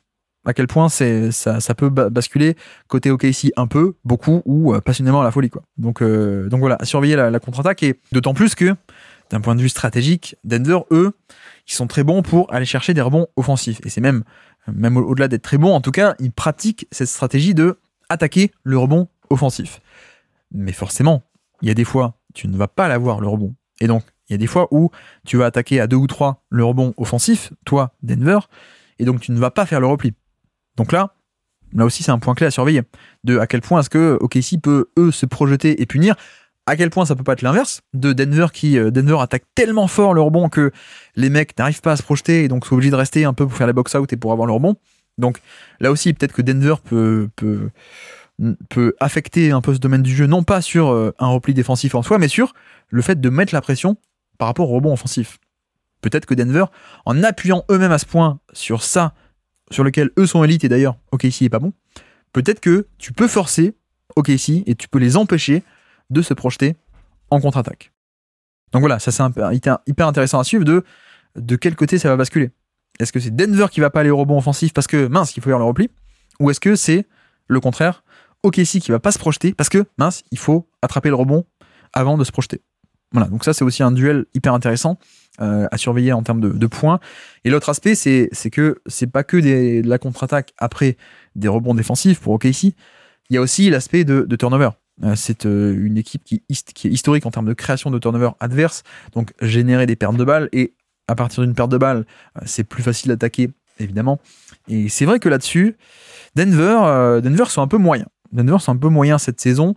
Normalement, on peut se dire que une série où Jokic a tous les ballons plus qu'en saison régulière, on peut se dire, bon, plus de ballons passent par les mains d'un meilleur décisionnaire, donc notre taux de lancer franc va baisser. On peut le penser. En tout cas, ce qu'on a vu sur la série contre les Clippers, c'est que c'était un peu l'inverse. Ils étaient pas top pour le coup. En saison, ils sont 13e sur 30, donc à peu près au niveau de la moyenne en termes de perte de balles. Et même plus contre les Clippers, ils ont fait des performances qui étaient assez cata. C'est-à-dire, notamment, match 1, 21% de turnover percentage, ce qui est dans le premier centile, à peine mieux que 1% de tous les autres matchs NBA cette saison, donc quasiment la pire perf de la saison. Voilà. Et donc 21% de turnover, 15%, 15%, 16%, 12%, des performances qui sont autour du 25e, 30e centile. Donc, plutôt mauvais en termes de perte de balles. Et donc, là encore, pour le coup, il y a la question du rebond. C'est à part. On a déjà discuté de le rebond versus transition, se projeter, ok. Mais il y a aussi la question des turnovers. Et on a vu que, en effet, si on parle au-delà des stats, si on regarde les matchs, on a vu que Jokic a fait des pertes de balles, parfois a été pressé, a fait des mauvaises décisions, etc. Et que ça, tu peux le payer tellement cher face à OKC.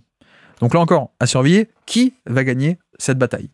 Est-ce que Denver va arriver à limiter le nombre de pertes de balles et donc limiter le nombre de points qu'ils vont encaisser en contre-attaque? Ou bien est-ce que c'est le contraire et que la défense d'OKC va être à ce point étouffante et géniale qu'ils vont générer beaucoup de pertes de balles et donc beaucoup de points offensifs en contre-attaque. Bon, et puis puisqu'on parle un peu de rebond, j'ai parlé du rebond offensif d'OKC parce que c'était lié au point offensif de contre-attaque d'OKC. Maintenant, parlons un peu de l'autre rebond. Quid du rebond offensif d'OKC? Quid du rebond offensif du Thunder? C'est vrai que là-dessus, ils sont pas bons. Ils sont pas bons du tout, c'est pas leur style de jeu. Pour le coup, le rebond offensif, le Thunder, c'est pas leur manière d'opérer. Et en plus, d'ailleurs, Denver est plutôt élite pour protéger son rebond défensif. Donc là-dessus, le fit est pas top non plus, le clash n'est pas top non plus. Mais c'est vrai que selon les match-ups, on pourrait imaginer OKC un peu plus forcé là-dessus. Notamment si ça commence à jouer avec des Jokic sur Lou Dort, comme on a dit, ou des trucs comme ça. Et notamment, il y a un truc qu'ils n'avaient pas l'an passé, nos amis du Thunder, c'est Hartenstein, qui est également qui est élite sur cette capacité à générer des rebonds offensifs, qui a une présence dans la raquette qui est immense, et même quand c'est pas lui qui prend le rebond en soi, il occupe un ou deux défenseurs et c'est un autre mec qui est libéré qui peut prendre le rebond. Mais voilà, son impact sur le rebond offensif est quand même assez grand. Donc, si ça commence un peu à jouer avec les match-ups, pourquoi pas penser à ça? Pourquoi pas penser à insister sur ce rebond offensif? Mais bon, c'est pas un point central parce que de toute façon, OKC ne se repose pas tant que ça sur le rebond offensif pour générer des points. Par contre, c'est vrai que comment est-ce qu'ils s'en sortent et comment est-ce que leur plan de jeu est fait aussi, c'est que ils ont pas tant que ça de seconde opportunité en plus et rajouter au rebond. Par contre, ils arrivent tout de même à être plutôt pas mal sur la bataille des possessions parce que, en fait, ils perdent très peu de ballons. Donc, il y a un peu cet aspect où, voilà, comme dit, ils vont pas se rajouter des tirs et des possessions en plus avec du rebond offensif. Par contre, dans le jeu, dans la bataille des possessions, dans le fait d'avoir plus de tirs que l'adversaire, ils sont généralement très bons parce que ils perdent très peu de ballons. Ils sont même premiers de NBA sur la propreté au niveau des turnovers. Donc là, c'est important à deux égards. C'est important vis-à-vis de l'attaque d'OKC. Plus tu arrives à conserver des ballons et si tu fais pas des pertes de balles, tu peux prendre des tirs. Donc l'offensive rating devait être pas mal. D'autant plus d'ailleurs que la défense de Denver, elle est nulle. Elle est pas bonne du tout pour créer des turnovers. Donc là-dessus, je pense que c'est une force qui va rester. Et une force du point de vue de ce nombre de possessions, de ce nombre de tirs, du jeu des possessions. Denver est 26e sur la création de turnover adverse. C'est pas leur défense, c'est pas leur style de défense. Denver ne crée pas de turnover adverse. Donc là-dessus, il faut s'attendre, je pense, à une série où OKC va être tranquille. Il va gagner un peu de valeur de ce point de vue-là. Et puis surtout, le fait que OKC perde très peu de ballons, en termes de perte de balles, fait également que Denver pourra se projeter un peu moins en contre-attaque sur des situations faciles de contre-attaque après interception. Et c'est important parce que Denver est élite en contre-attaque offensive eux-mêmes. Donc plus tu vas arriver à conserver la balle et moins tu vas faire de perte de balles, plus tu vas réduire la force de frappe de cette équipe d'OKC. Et souvenez-vous, ou en tout cas, je ne sais pas si vous l'avez écouté d'ailleurs, on en a parlé dans le bilan Clippers contre Denver. C'est ce qui a un peu coûté le match 7 aux Clippers. Ils ont fait une bonne série dans l'ensemble, sauf le match 1, cata, la fin de match notamment, plein de pertes de balles. Les Nuggets sont revenus. Le reste de la série, parfait, très peu de pertes de balles. Match 7, les mecs perdent beaucoup de ballons, et donc ça a donné des situations de contre-attaque faciles, et Denver s'est échappé assez rapidement dans ce match. Vous souvenez-vous, le match 7, ils sont échappés avec contre-attaque sur contre-attaque, avec en plus tous les 3 points qui sont rentrés. Donc voilà, on mélange un peu les deux. Vous voyez que c'est un peu les fameux vases communicants. Pour le coup, l'attaque et la défense, on parle un peu des deux à la fois. Surtout quand on parle de jeu de possession, on mélange un peu les deux. Le rebond, la contre-attaque, les turnovers, etc. Mais vu qu'on parle actuellement de l'attaque d'OKC, plus l'attaque va être propre, et je pense qu'elle le sera puisque Denver n'est pas capable de créer des turnovers, plus l'attaque va être propre, plus tu vas affaiblir l'attaque de Denver, parce que l'attaque elle-même de Denver aura moins de points faciles sur la contre-attaque. Bref, et puis bon, dernier point, après on arrête, promis, le chrono défile. Dernier point, peut-être 2 points de bascule le plus important. Je crois que j'en ai un peu parlé déjà, ou j'ai déjà dû l'expliciter, mais le point de bascule du pourcentage à 3 points. Le pourcentage à 3 points de OKC, à quel point les tirs vont rentrer, voilà, très simplement. On a vu d'ailleurs que contre Memphis, les tirs ne sont pas rentrés du tout. Ils sont à quoi ? Ils sont à 31-32% à 3 points sur la série du premier tour. Bon, c'est pas grave parce qu'il y a tellement d'autres atouts chez OKC, la défense, le rebond, les possessions, etc. Donc ils ont quand même gagné la série, mais voilà, sur la série, face à une défense compétente, la défense de Memphis, qui peut aussi abandonner des shooters pour se resserrer autour de SGA, qui d'ailleurs, SGA n'a pas fait une bonne série. SGA n'a pas du tout fait une bonne série du premier tour en termes de scoring individuel. Mais pourquoi ? Parce qu'on a essayé de le priver de ballon, précisément. Et on a vu que Memphis a forcé la balle à aller ailleurs souvent, et que OKC n'a pas pu punir. 32% à 3 points. J'en parle d'autant plus que, on l'a déjà développé tout à l'heure, on peut s'attendre à voir le même type de schéma. J'ai développé le fameux jeu des stunts, boucher le terrain et empêcher SGA d'aller au panier et le forcer à lâcher la balle. Évidemment, la manière de punir ces stunts ou de les dissuader à terme dans la série, c'est de mettre tes tirs.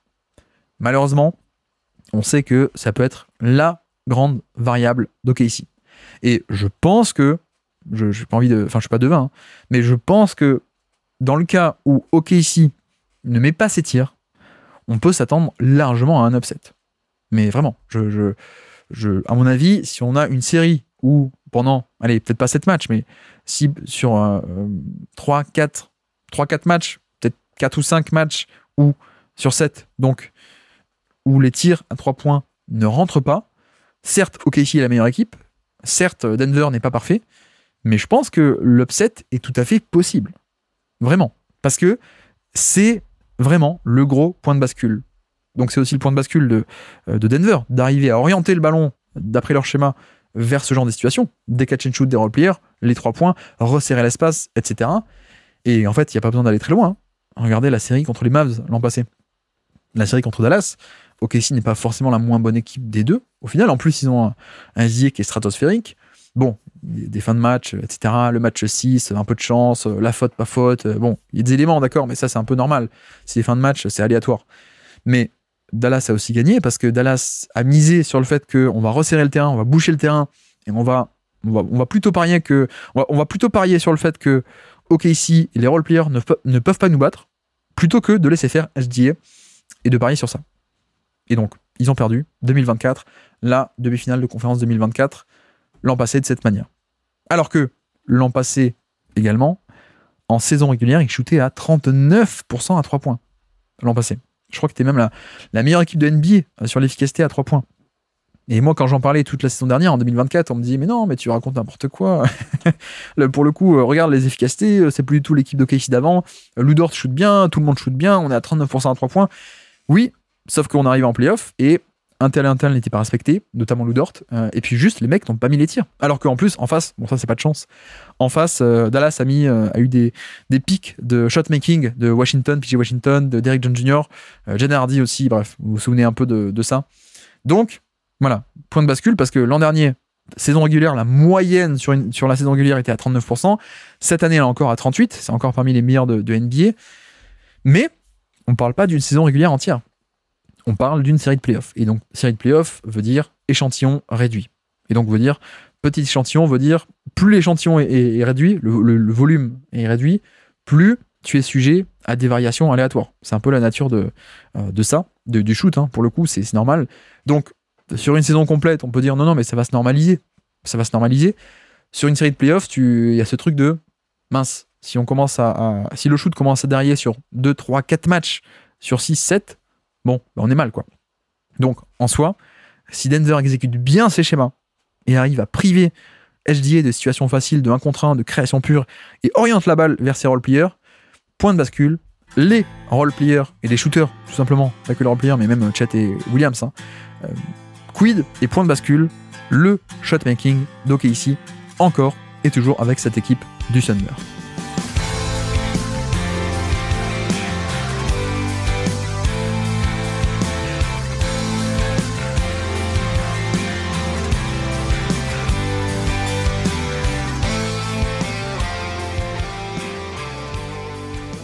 Et donc, l'attaque de Denver contre la défense d'OKC, passons à ce côté-là du terrain à présent. Et là, on a un vrai clash de titans. Une attaque d'élite face à une défense d'élite. On a, vous savez, la métaphore de l'épée capable de briser tous les boucliers qui va affronter le bouclier capable de résister à toutes les épées. Et là, quand il se passe ça, qu'est-ce qui se brise? Qu'est-ce qui se passe? C'est un peu ça, je pense, de ce côté-là du terrain, puisque Denver, 4e attaque de NBA. Denver élite en attaque, OKC première défense de NBA, et en plus de beaucoup, avec un certain écart sur le deuxième, donc voilà, 4e contre premier, et même en particulier sur demi-terrain, Denver est 4e, OKC 2e défense de demi-terrain également, et sur transition, nous avons Denver 2e en efficacité de transition et 5e en fréquence, et OKC 4e en efficacité défensive de contre-attaque et 9e en fréquence. Donc, on a une vraie opposition de élite versus élite, mais tout de même, il faut noter une différence de style. Une vraie différence de style, et j'en parle dès le début parce que ça peut... Voilà, on parle pas de... c'est pas telle cellule de Excel contre telle cellule de Excel, c'est pas tel niveau de jeu contre tel niveau de jeu, tel chiffre versus tel chiffre. Il y a aussi la question du style, la question du fit tactique de l'un ou l'autre. Au-delà du simple niveau de moi je suis premier et toi t'es deuxième. Il y a une différence de style qui est quand même assez énorme et je dirais de manière assez intéressante qui pourrait tourner à l'avantage de Denver. En tout cas, si ça arrive, on pourra avoir une belle série. Dans le sens où, donc parlons un peu de style et de tactique à présent, OKC c'est une équipe qui a énormément d'éléments d'élite et qui a un style tactique très sur, on le répète toute l'année, sur l'horizontalité du jeu. L'horizontalité de la défense, c'est-à-dire une gestion de l'espace impeccable. C'est même une défense qui est totalement étouffante, avec que des mecs extérieurs ou ailiers, ou même des pivots qui sont géniaux dans le volume off-ball, sur le volume, dans encore une fois, le côté horizontal, de les stunts d'un côté, je recover de l'autre, rotation d'un côté, de l'autre. Enfin, il y a une occupation de l'espace, une occupation du terrain, vraiment sur ce plan horizontal qui est génial. Contrairement à, par exemple, un aspect de, je sais pas moi, vous prenez le Jazz de Rudy Gobert, défense d'élite, mais il y avait une notion de verticalité entre dissuasion et efficacité au panier. Voilà, là on n'a pas ça. Vous prenez, je sais pas moi, d'autres équipes qui étaient un peu plus dans la verticalité, l'affrontement physique. Non, là on n'est pas tant que ça dans le style physique de dureté, dans la verticalité au panier ou ailleurs. Non, on est vraiment dans cet aspect de horizontalité, gestion de l'espace-temps même on peut dire. Voilà, des rotations partout. Ils sont géniaux, c'est peut-être les meilleurs de NBA là-dessus. Bref, donc on a ça. Mais, comme dit, chaque pion se déplace très bien et très vite sur l'échiquier, mais attaquer frontalement, chaque pion n'est pas forcément très costaud. Vous voyez un peu l'analogie? C'est-à-dire que de l'autre côté, Denver, eux, c'est plus une attaque en mode je te rentre dedans. Voilà, il y a un peu ça pour caricaturer. Encore une fois, c'est le cas depuis qu'Aaron Gordon, notamment dans l'équipe, l'émergence à haut niveau de Porter Jr. En fait, c'est une équipe qui est capable, On a parlé de aussi les Rockets qui sont un peu comme ça, mais Denver sont comme ça depuis plus de temps encore. L'aspect de juste cassage de gueule, quoi. Il y a un peu de style, de manière de faire. C'est notamment, par exemple, sur des drives. Est-ce que je te contourne pour aller au panier ou est-ce que je te rentre dedans, par exemple? Bon, OK, ici, c'est une équipe qui est géniale pour ne pas se faire contourner. Par contre, Denver, c'est une équipe qui va t'attaquer frontalement et te rentrer dans le lard. Et donc, OK, ici, autant ils ont le déplacement vertical, autant ils ont le déplacement horizontal et autant ils ont le truc latéral, occuper l'espace, etc. Autant que se passe-t-il quand tu vas leur rentrer dans le lard? C'est pas du tout le même style du tout d'un point de vue encore une fois stylistique. Denver c'est bully ball, Denver ça peut être du cassage de bouche, Denver ça peut être agressif, ça peut être du rebond offensif à plusieurs, ça peut être ce côté post-up aussi, Jokic mais aussi Aaron Gordon, les cuts de Porter Jr qui est très grand, qui est très gros, etc. Il y a une notion vraiment de rentre dedans en fait dans cette attaque de Denver qui donc peut très bien se marier à OKC. C'est pas comme si on parlait de, je sais pas moi, quelle attaque on pourrait prendre. Voilà, par exemple, si on prend une demi-finale une finale de conférence, peut-être contre les Warriors. Warriors, c'est motion offense. Donc, motion offense, la balle qui bouge partout, création de chaos, du shoot, etc. Donc, eux aussi, il y a un truc dans leur attaque qui est très sur le plan horizontal, de mouvement, en fait. Et donc là, pour stopper une telle attaque, OK, ici, ils sont géniaux. Parce que eux, c'est l'antidote parfait. On est capable de matcher coup pour coup, de faire miroir par rapport à tous ces déplacements de manière horizontale. Là, c'est pas pareil. Là, quid de que va-t-il se passer quand Denver va pas chercher à éviter les obstacles, va pas chercher à contourner le stun que tu fais, à contourner le lead que tu fais. Non, quand juste ils vont te rentrer dedans. Je caricature beaucoup, ça, c'est pas aussi simple que ça évidemment, mais c'est vraiment je caricature pour donner une idée générale parce que tout de même, il y a mine de rien un peu cette notion dans l'attaque de Denver. Donc si c'est bien exécuté, on peut avoir un très bon mariage côté Denver pour le coup, qui ferait que la série serait très très très intéressante à mon avis. Bref, la vraie preview maintenant, la vraie preview tactique. Jokic, comment gérer Jokic? Ce qu'on a vu contre la série d'avant, c'est que Jokic devait faire face à un mec qui est un post-up stopper, un stopper du post-up qui était plutôt très compétent, y compris en 1 contre 1, Zubac. Donc le plan de jeu, ça a été de dire, on t'envoie pas au post-up, on t'envoie dans le périmètre. Là, j'ai un peu l'impression qu'avec Hartenstein, on a un peu le meilleur des deux mondes. C'est-à-dire qu'il est quand même assez costaud et assez long, peut-être pas autant que Zubac pour le coup, qui est quand même assez vraiment très très bon, mais il est quand même assez costaud comme Zubac pour résister en post-up au moins un peu, au moins en premier rideau, le temps qu'il y ait une aide qui vienne. Mais il y a aussi, je trouve, ce bonus il est aussi un peu plus à l'aise en termes de défense de périmètre. Donc, le plan de jeu de juste, on a affaire à un gros qui est sur Jokic, donc, Jokic, mets-toi dans le périmètre, joue loin du panier en tant que porteur de balle, etc. C'est pas aussi simple, parce que Hartenstein est quand même plutôt pas mal de ce point de vue-là. Donc voilà, et puis, il y a aussi l'aspect de, si Jokic va au post-up, on le sait que c'est une source d'attaque principale de Jokic, il y a aussi toujours la possibilité de faire des prises à deux.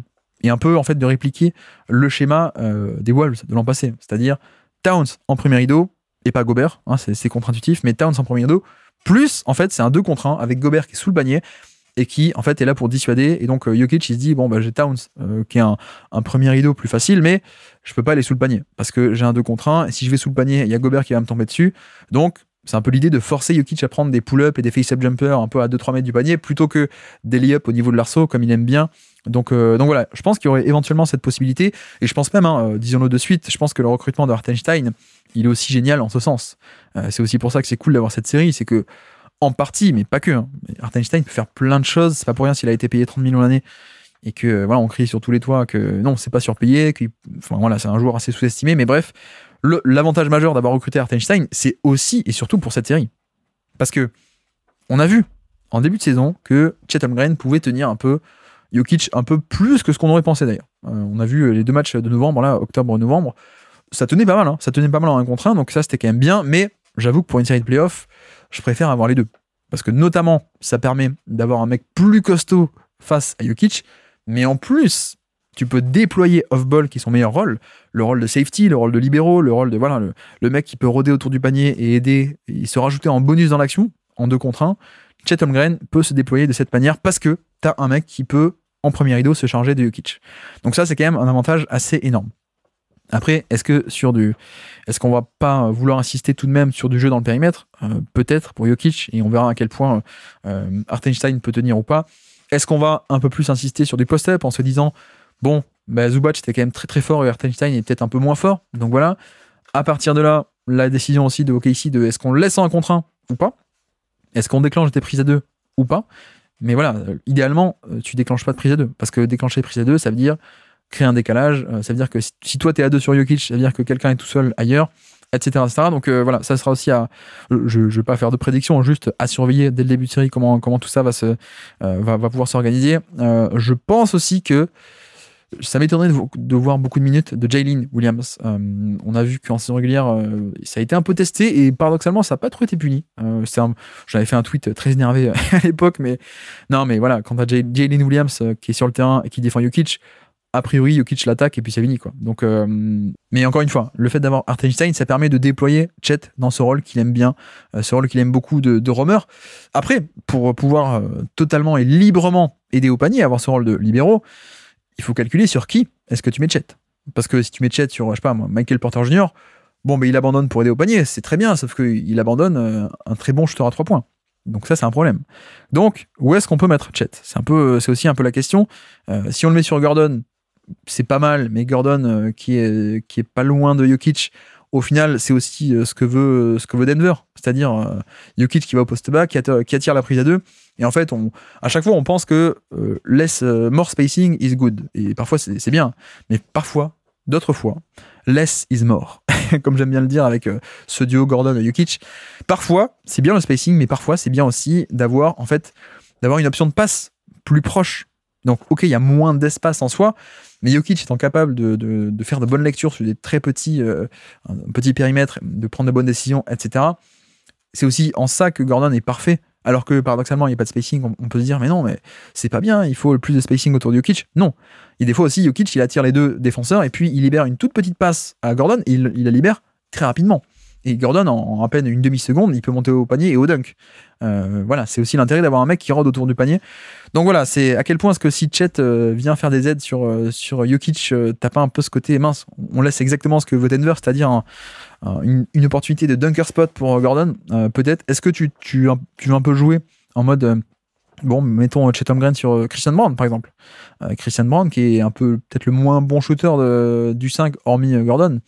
Mais voilà, Brown, il peut pas te punir dans le dunker spot, pas autant. Donc peut-être Chet sur Christian Brown, mais le problème, c'est que si tu fais ça, où est-ce que tu mets SGA? Parce que SGA, là encore, plutôt moins bon défenseur, en général, tu essaies de le mettre sur le moins bon attaquant adverse. Donc, a priori, tu as envie d'avoir SGA sur Christian Brown, je pense. Donc, à voir par rapport à ça. Est-ce que vraiment Chet pourra se déployer aussi facilement en roamer? Est-ce que côté Denver, au contraire, il n'y aurait pas moyen et intérêt d'insister encore plus là-dessus en mode on fait un clear out, on libère tout le monde, on laisse 3 joueurs en haut à 3 points là, on fait un bon spacing et on met Jokic au poste bas, on attend que la prise 2 se déclenche et on met Gordon sous le panier. Voilà, créer un peu ce genre de situation. Je ne sais pas, à voir. Après, il y a aussi l'autre possibilité l'autre qui peut faire un peu le rôle de roamer, qui peut aider en deuxième rideau, c'est Jalen Williams, qui est fantastique, qui est le meilleur, je trouve, ailier en termes de dépassement de fonction, de protection de panier, on l'a déjà dit tout à l'heure. Mais là encore, le problème, c'est que Williams, qui est-ce qu'il abandonne pour aider? Il abandonne Michael Porter Jr., peut-être. S'il abandonne Aaron Gordon, bon, on retombe sur la même problématique, mais voilà. Il y a ce truc un peu, mine de rien, à tenir compte, dont il faut tenir compte, pardon. Cela dit, vu qu'on parle un peu de ça, et si en effet SGA est sur Christian Brown, bon, je pense que SGA, le but ce serait de l'impliquer dans le plus d'actions possible, évidemment. C'est ce que font beaucoup d'équipes, d'aller cibler le meilleur attaquant adverse, d'autant plus quand c'est de surcroît le moins bon défenseur. Donc comme ça, tu fais d'une pierre deux coups, évidemment. Donc le classique, Jamal Murray qui va chercher SGA, SGA qui fait soit un switch, soit pas un switch, mais donc le poseur d'écran peut s'échapper pick and pop ou pick and roll, vous connaissez un peu l'histoire, donc on peut cibler SGA via des pick and roll entre petits, avec Christian Brown en tant que poseur d'écran, d'accord, mais j'avoue que ce qui m'intrigue un peu, c'est à quel point est-ce que Jokic peut pas le cibler aussi. Notamment parce que Jokic est également capable de faire ce qu'on appelle les pick and roll inversés, les inverted pick and roll. Qu'est-ce que ça veut dire? C'est juste le pick and roll dans le sens inverse. Le sens classique, c'est le petit qui a la balle, le gros qui pose l'écran. Les pick and roll inversés, c'est le gros, donc Jokic, qui porte la balle, qui est porteur de balle, et le petit qui pose l'écran. Et en effet, là où c'est intéressant, et là où ça peut être d'autant plus intéressant que contre les Clippers, c'est que là, à mon avis, OKC va vouloir mettre SGA sur Christian Brown. Donc, je pense qu'il y aurait peut-être un intérêt à répéter encore et encore et encore et encore ce genre de situation de pick and roll avec Jokic plus poste d'écran de Christian Brown. Parce que là-dessus, évidemment, notre ami HDA va pas vouloir switcher sur Jokic, et s'il le fait, bon bah merci, t'es mort quoi. et dans le cas inverse où il fait un edge and recover, là encore, Christian Brown peut s'échapper au pick and roll, et c'est ce qu'on a vu, hein. Notamment je crois que c'est le match 2 où c'est un festival de pick and roll inversé pour Jokic. Je pense que là c'est un atout de choix tactiquement pour Denver, c'est qu'ils ont deux manières de cibler HDA. Par Jamal Murray, les pick and roll entre petits un peu classiques, mais aussi par Jokic, où là il n'y a même pas le choix, là il n'y a même pas le choix, là c'est automatiquement, tu ne peux pas switcher, tu es obligé de faire un edge and recover, mais donc décalage et donc ouverture quelque part, etc. Donc ça va être important aussi. J'aimerais bien voir aussi beaucoup côté Denver pour continuer un peu sur l'attaque et sur le côté Jokic pas en main, sur le thème Jokic pour l'instant, pick and roll aussi 45 ou 54, hein, on s'en fiche, mais en gros entre le poste 4 et le poste 5, 4, 5, 45, ou alors 54, quand c'est le 5 qu'à la balle, 54, poste 5, poste 4. Bref, et c'est intéressant parce qu'en fait, ça permettrait d'impliquer une majorité de fois les deux gros d'OKC, d'avoir donc dans le périmètre, a priori, Hartenstein et Chatham Green. Donc un pick and roll avec Jokic à la balle et Aaron Gordon en poseur d'écran, bah c'est cool parce que tu éloignes un peu du panier les deux. Et en plus, tu peux même, s'ils veulent pas créer un décalage, s'ils switch, bon bah c'est génial parce que Jokic il peut attaquer ensuite Chatham Green qui switch sur lui, un mec qui est un peu moins costaud. Donc voilà, ça c'est aussi à garder en tête, ça peut être intéressant. Et on sait qu'en général, ce pick and roll malheureusement n'est pas assez utilisé à mon goût, notamment contre les Clippers, ça s'était pas été assez utilisé, mais dès que c'était utilisé, c'était très cool. C'était vraiment très cool. Donc voilà, j'espère voir beaucoup de pick and roll inversé pour cibler SDA et beaucoup de pick and roll entre gros également, parce qu'en plus, voilà, qui est-ce que t'as en deuxième rideau? T'amènes Hartenstein et Chet dans le périmètre et sur l'écran, qui protège en deuxième rideau? Peut-être Jalen Williams, mais Williams il va abandonner un Michael Porter Jr. pour le faire. Donc là, la lecture est plus simple de la part de Jokic, bah tu donnes pas au rollman, tu donnes aux 3 points. Bref, donc voici un peu pour le cas Jokic, comment est-ce que tout ça va être géré vis-à-vis des match-ups, vis-à-vis des couvertures, etc. Est-ce que d'ailleurs sur le post-up, on peut se permettre de rester en 1 contre 1 ou pas?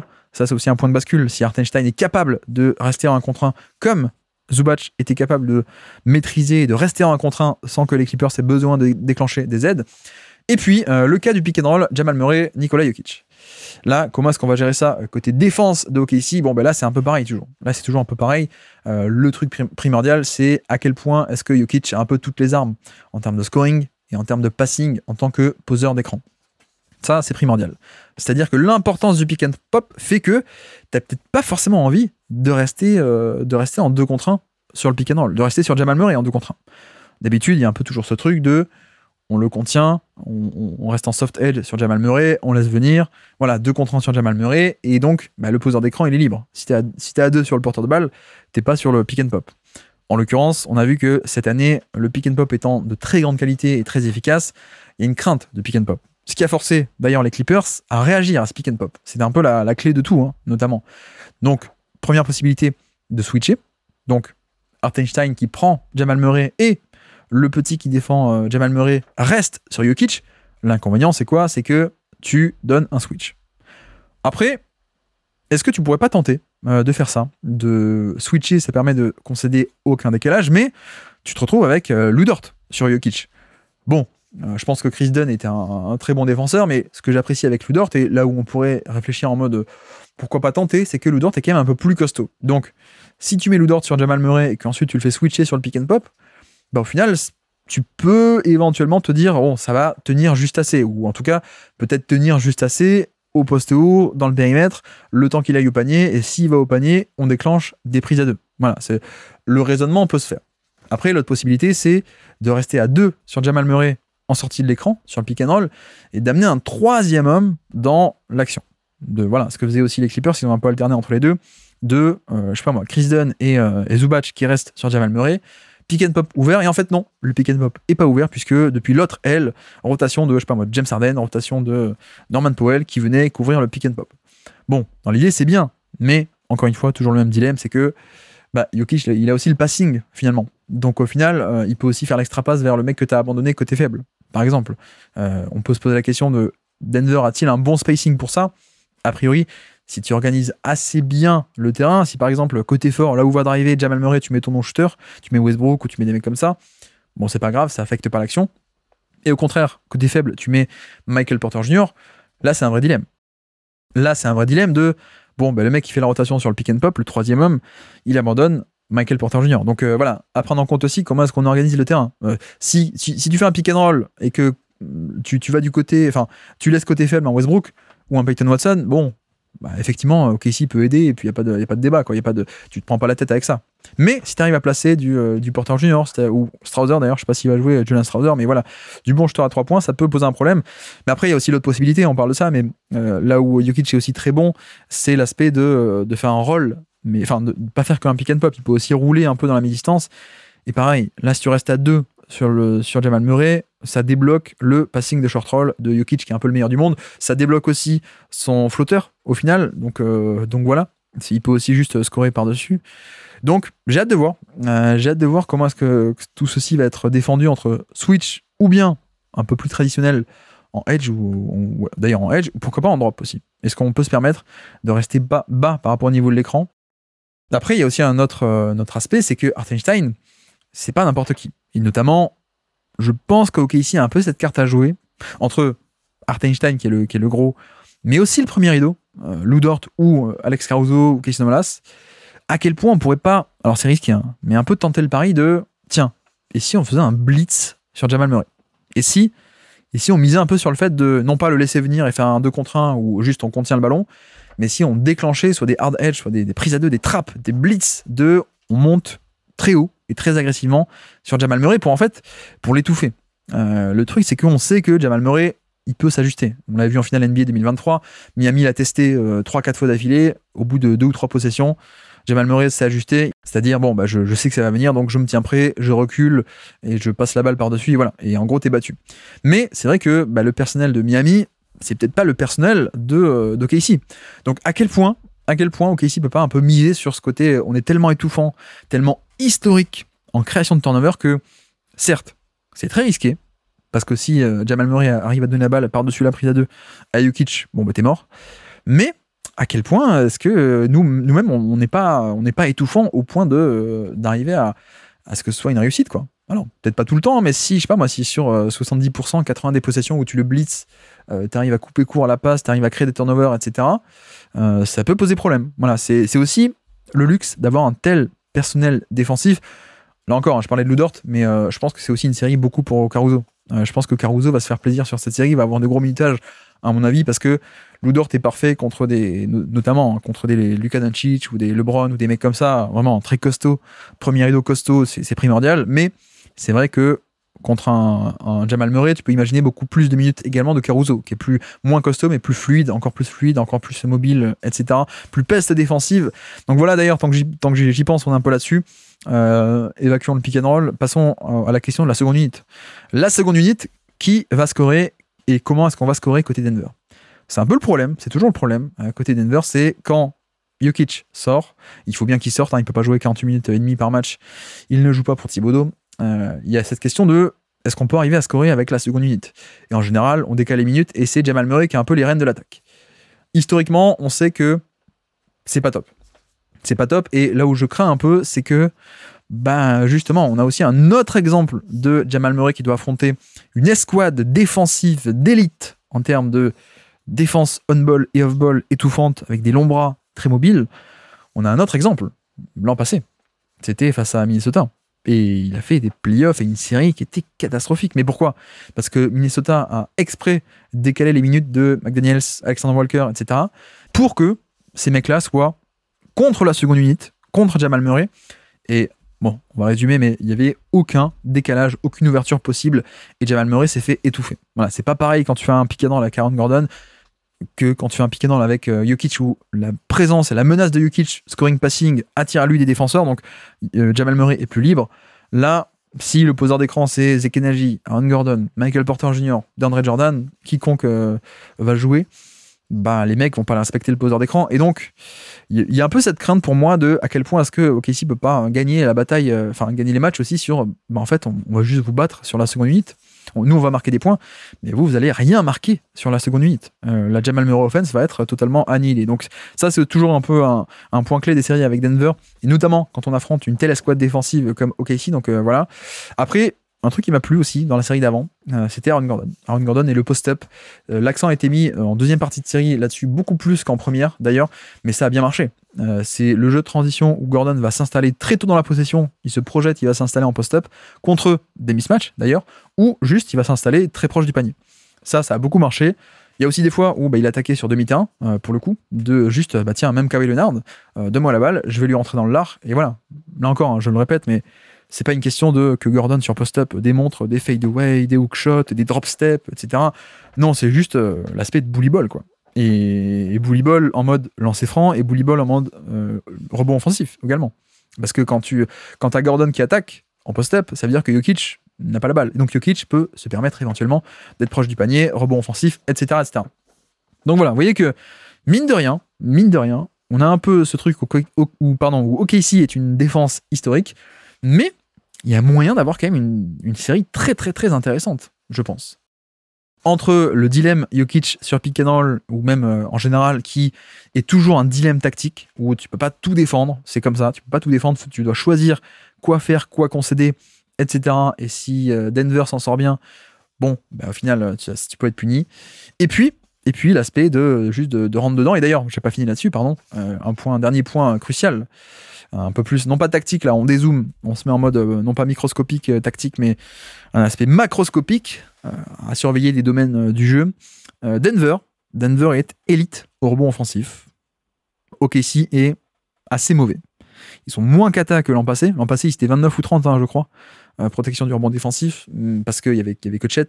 Là, cette année, Hartenstein a fait du bien, mais il n'a pas sauvé tout à lui tout seul. D'autant que parfois, il défend dans le périmètre. Donc voilà, de toute façon, c'est pas comme ça qu'ils gagnent. Hein. Ils gagnent avec les turnovers défensifs, ils gagnent avec le fait qu'ils autorisent une efficacité offensive. Enfin, pardon, bref, ils défendent très bien les tirs, ils autorisent une efficacité défensive qui est très très basse. Donc, OKC ne gagne pas avec le rebond. Et c'est pas grave sur la saison régulière, c'est pas grave, même en playoff, c'est pas grave, sauf peut-être sur des match-ups particuliers où toi, c'est ta faiblesse, et en face, c'est leur force. Et là, bon, on a déjà parlé, les vases communicants, transition versus rebond offensif des deux côtés, turnover, etc. Mais juste pour dire, dans ce côté bully ball, rebond offensif, Denver est élite. OKC, pas bon du tout. 21e sur 30. Alors que Denver, 5e. Également, lancer franc. Denver, 4e en termes de provocation de lancer franc. Donc là encore, ce thème du bully ball. Le Oklahoma City Thunder est 26e en termes de nombre de lancers francs autorisés, de taux de lancers francs autorisés. Le taux, c'est juste le nombre par 100 possessions. Bref, on s'en fiche. Mais vous voyez que depuis tout à l'heure, je vous parle de style, je vous parle d'affrontement stylistique et tactique. Là, si vous voulez, vous avez un peu l'illustration chiffrée et factuelle, au cas où vous ne me croyez pas. L'aspect de, voilà, là concrètement, on le voit, le bully ball. On voit rebond offensif Denver Elite, alors que, ok, sinon, c'est plutôt une faiblesse. Lancer franc Denver Elite, alors que, ok, sinon, 26e en termes de lancer franc, donc à surveiller, là encore, cette bataille, à quel point est-ce que Denver va appuyer là où ça fait mal, et ça peut être un point clé. Et puis, troisièmement, et ça va un peu avec les lancers francs, et le rebond offensif, Denver est élite, premier de NBA au nombre de tirs au panier. De l'autre côté, OKC est également très mauvais, 24e en termes de nombre de tirs au panier autorisés. Et en général, c'est pas grave, parce qu'en fait, OKC autorise le ballon à aller au panier, mais ils sont fantastiques au panier, avec des Jalen Williams qui fait la rotation, avec des Hartenstein, avec des Chet Holmgren. Enfin, si ça vous suivez pas, je sais pas ce qu'il vous faut de plus, mais non, mais ils sont. En fait, c'est une défense qui va t'autoriser à aller au panier souvent, mais c'est pas une question de dissuader au panier, c'est plutôt on te laisse prendre le tir, mais on va l'effacer. On va le contrer, on va le contester. Donc voilà. Sauf que là, ça colle pas bien, quoi. Là, ça colle pas bien. Et encore une fois, on a bully ball entre rebond, lancer franc, tir au panier. On a ce côté rentre dedans. Alors que de l'autre côté, c'est pile les faiblesses, les seules faiblesses même de la défense d'OKC. Donc, je sais pas de quel côté ça va pencher. Je sais pas à quel point l'aspect d'horizontalité peut pas aussi prendre le dessus, notamment sur Jamal Murray, sur le pick and roll, etc. On peut aussi s'imaginer une série où en fait OKC est tellement bon sur le plan horizontal, sur la gestion de l'espace, sur les courses d'un côté et de l'autre, les rotations, que au final, Denver, qui n'a pas toujours un spacing parfait, peut être étouffé, il n'y a pas de décalage, etc. Et que s'il n'y a pas de décalage et que tu es obligé d'attaquer frontalement, tu peux aussi avoir du déchet frontalement. De mince, on n'est rien arrivé à créer. Bon, Jokic attaque, il met pas toujours le hookshot. On attaque Jamal Murray, mais pas son isolation, mais pas son pull-up, Gordon non plus, etc. Il y a peut-être ce scénario où OKC est à ce point étouffant que on arrive à annihiler tout décalage. Après, il y a aussi l'autre scénario on peut avoir une série assez agréable parce que Denver va faire du rentre-dedans et va appuyer sur les endroits où ça fait mal du côté de la défense d'OKC. Donc, c'est quand même très cool. C'est quand même très cool. Je sais que beaucoup de monde voit ça par le prisme du duel des MVP. Et c'est très cool également. Mais j'avoue que moi, ce duel, cet affrontement tactique, moi je suis un peu bizarre aussi, mais cet affrontement tactique, j'avoue que je suis tout ému, tout excité. J'attends vraiment ça. Dernier point, après on se quitte, promis, c'est déjà très long. Quid de la rotation Denver. J'en ai parlé pour la défense, Zekenaji, etc. Je me demande à quel point, précisément face à cette défense d'OKC qui peut gérer l'espace sur le plan horizontal, boucher les décalages, etc. Et bref, vous avez compris, à quel point tu peux te permettre d'avoir des non-shooters ou des moins bons shooters, justement Zekenaji, Peyton Watson, Russell Westbrook aussi, malheureusement. Je sais qu'il a fait une grande série au tir, mais ce sera peut-être pas le cas tout le temps. Ou alors à quel point, de l'autre côté, tu vas tenter de sortir de sa boîte un Julian Strawther, qui n'est pas joué du premier tour, mais peut-être que là encore, peut-être que tu as besoin de ce shoot-là. Peut-être que tu as vraiment besoin d'un peu de spacing. Donc Strawther, pourquoi pas sorti? Pourquoi pas Jalen Pickett? Je crois qu'il a un peu joué en début de série contre les Clippers. Mais voilà, c'est un peu, là encore, les vases communicants.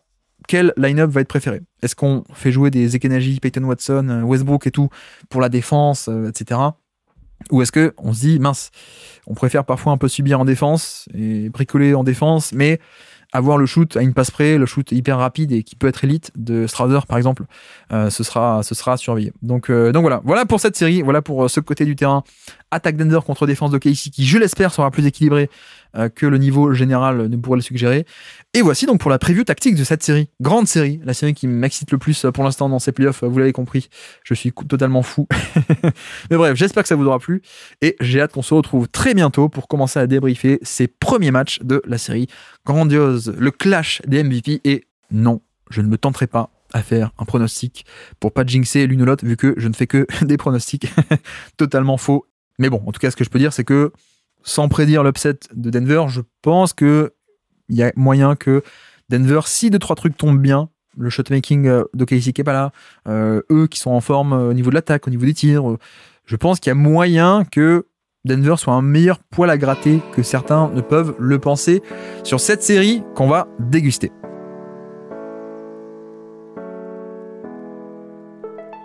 Merci à tous d'avoir suivi cet épisode, j'espère que ça vous aura plu comme d'habitude, j'espère que la voix n'est pas trop dérangeante, mais bon, je suis malade évidemment, encore une fois, je suis toujours malade en ce moment.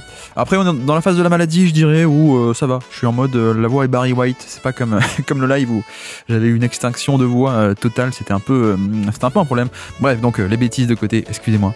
J'espère que ça vous aura plu, n'hésitez pas à venir aussi, je vais essayer de relancer les quotidiennes qui ont été un peu compliquées à organiser parce que je trouvais personne un peu pour les faire le soir, bon c'est normal, chacun est un peu occupé.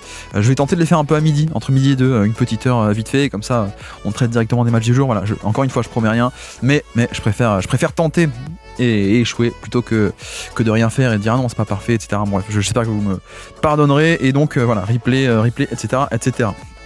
Bref, et donc, on se retrouve bientôt, je pense, puisque nous avons d'abord la preview à faire. On va le faire dans le désordre pour une fois.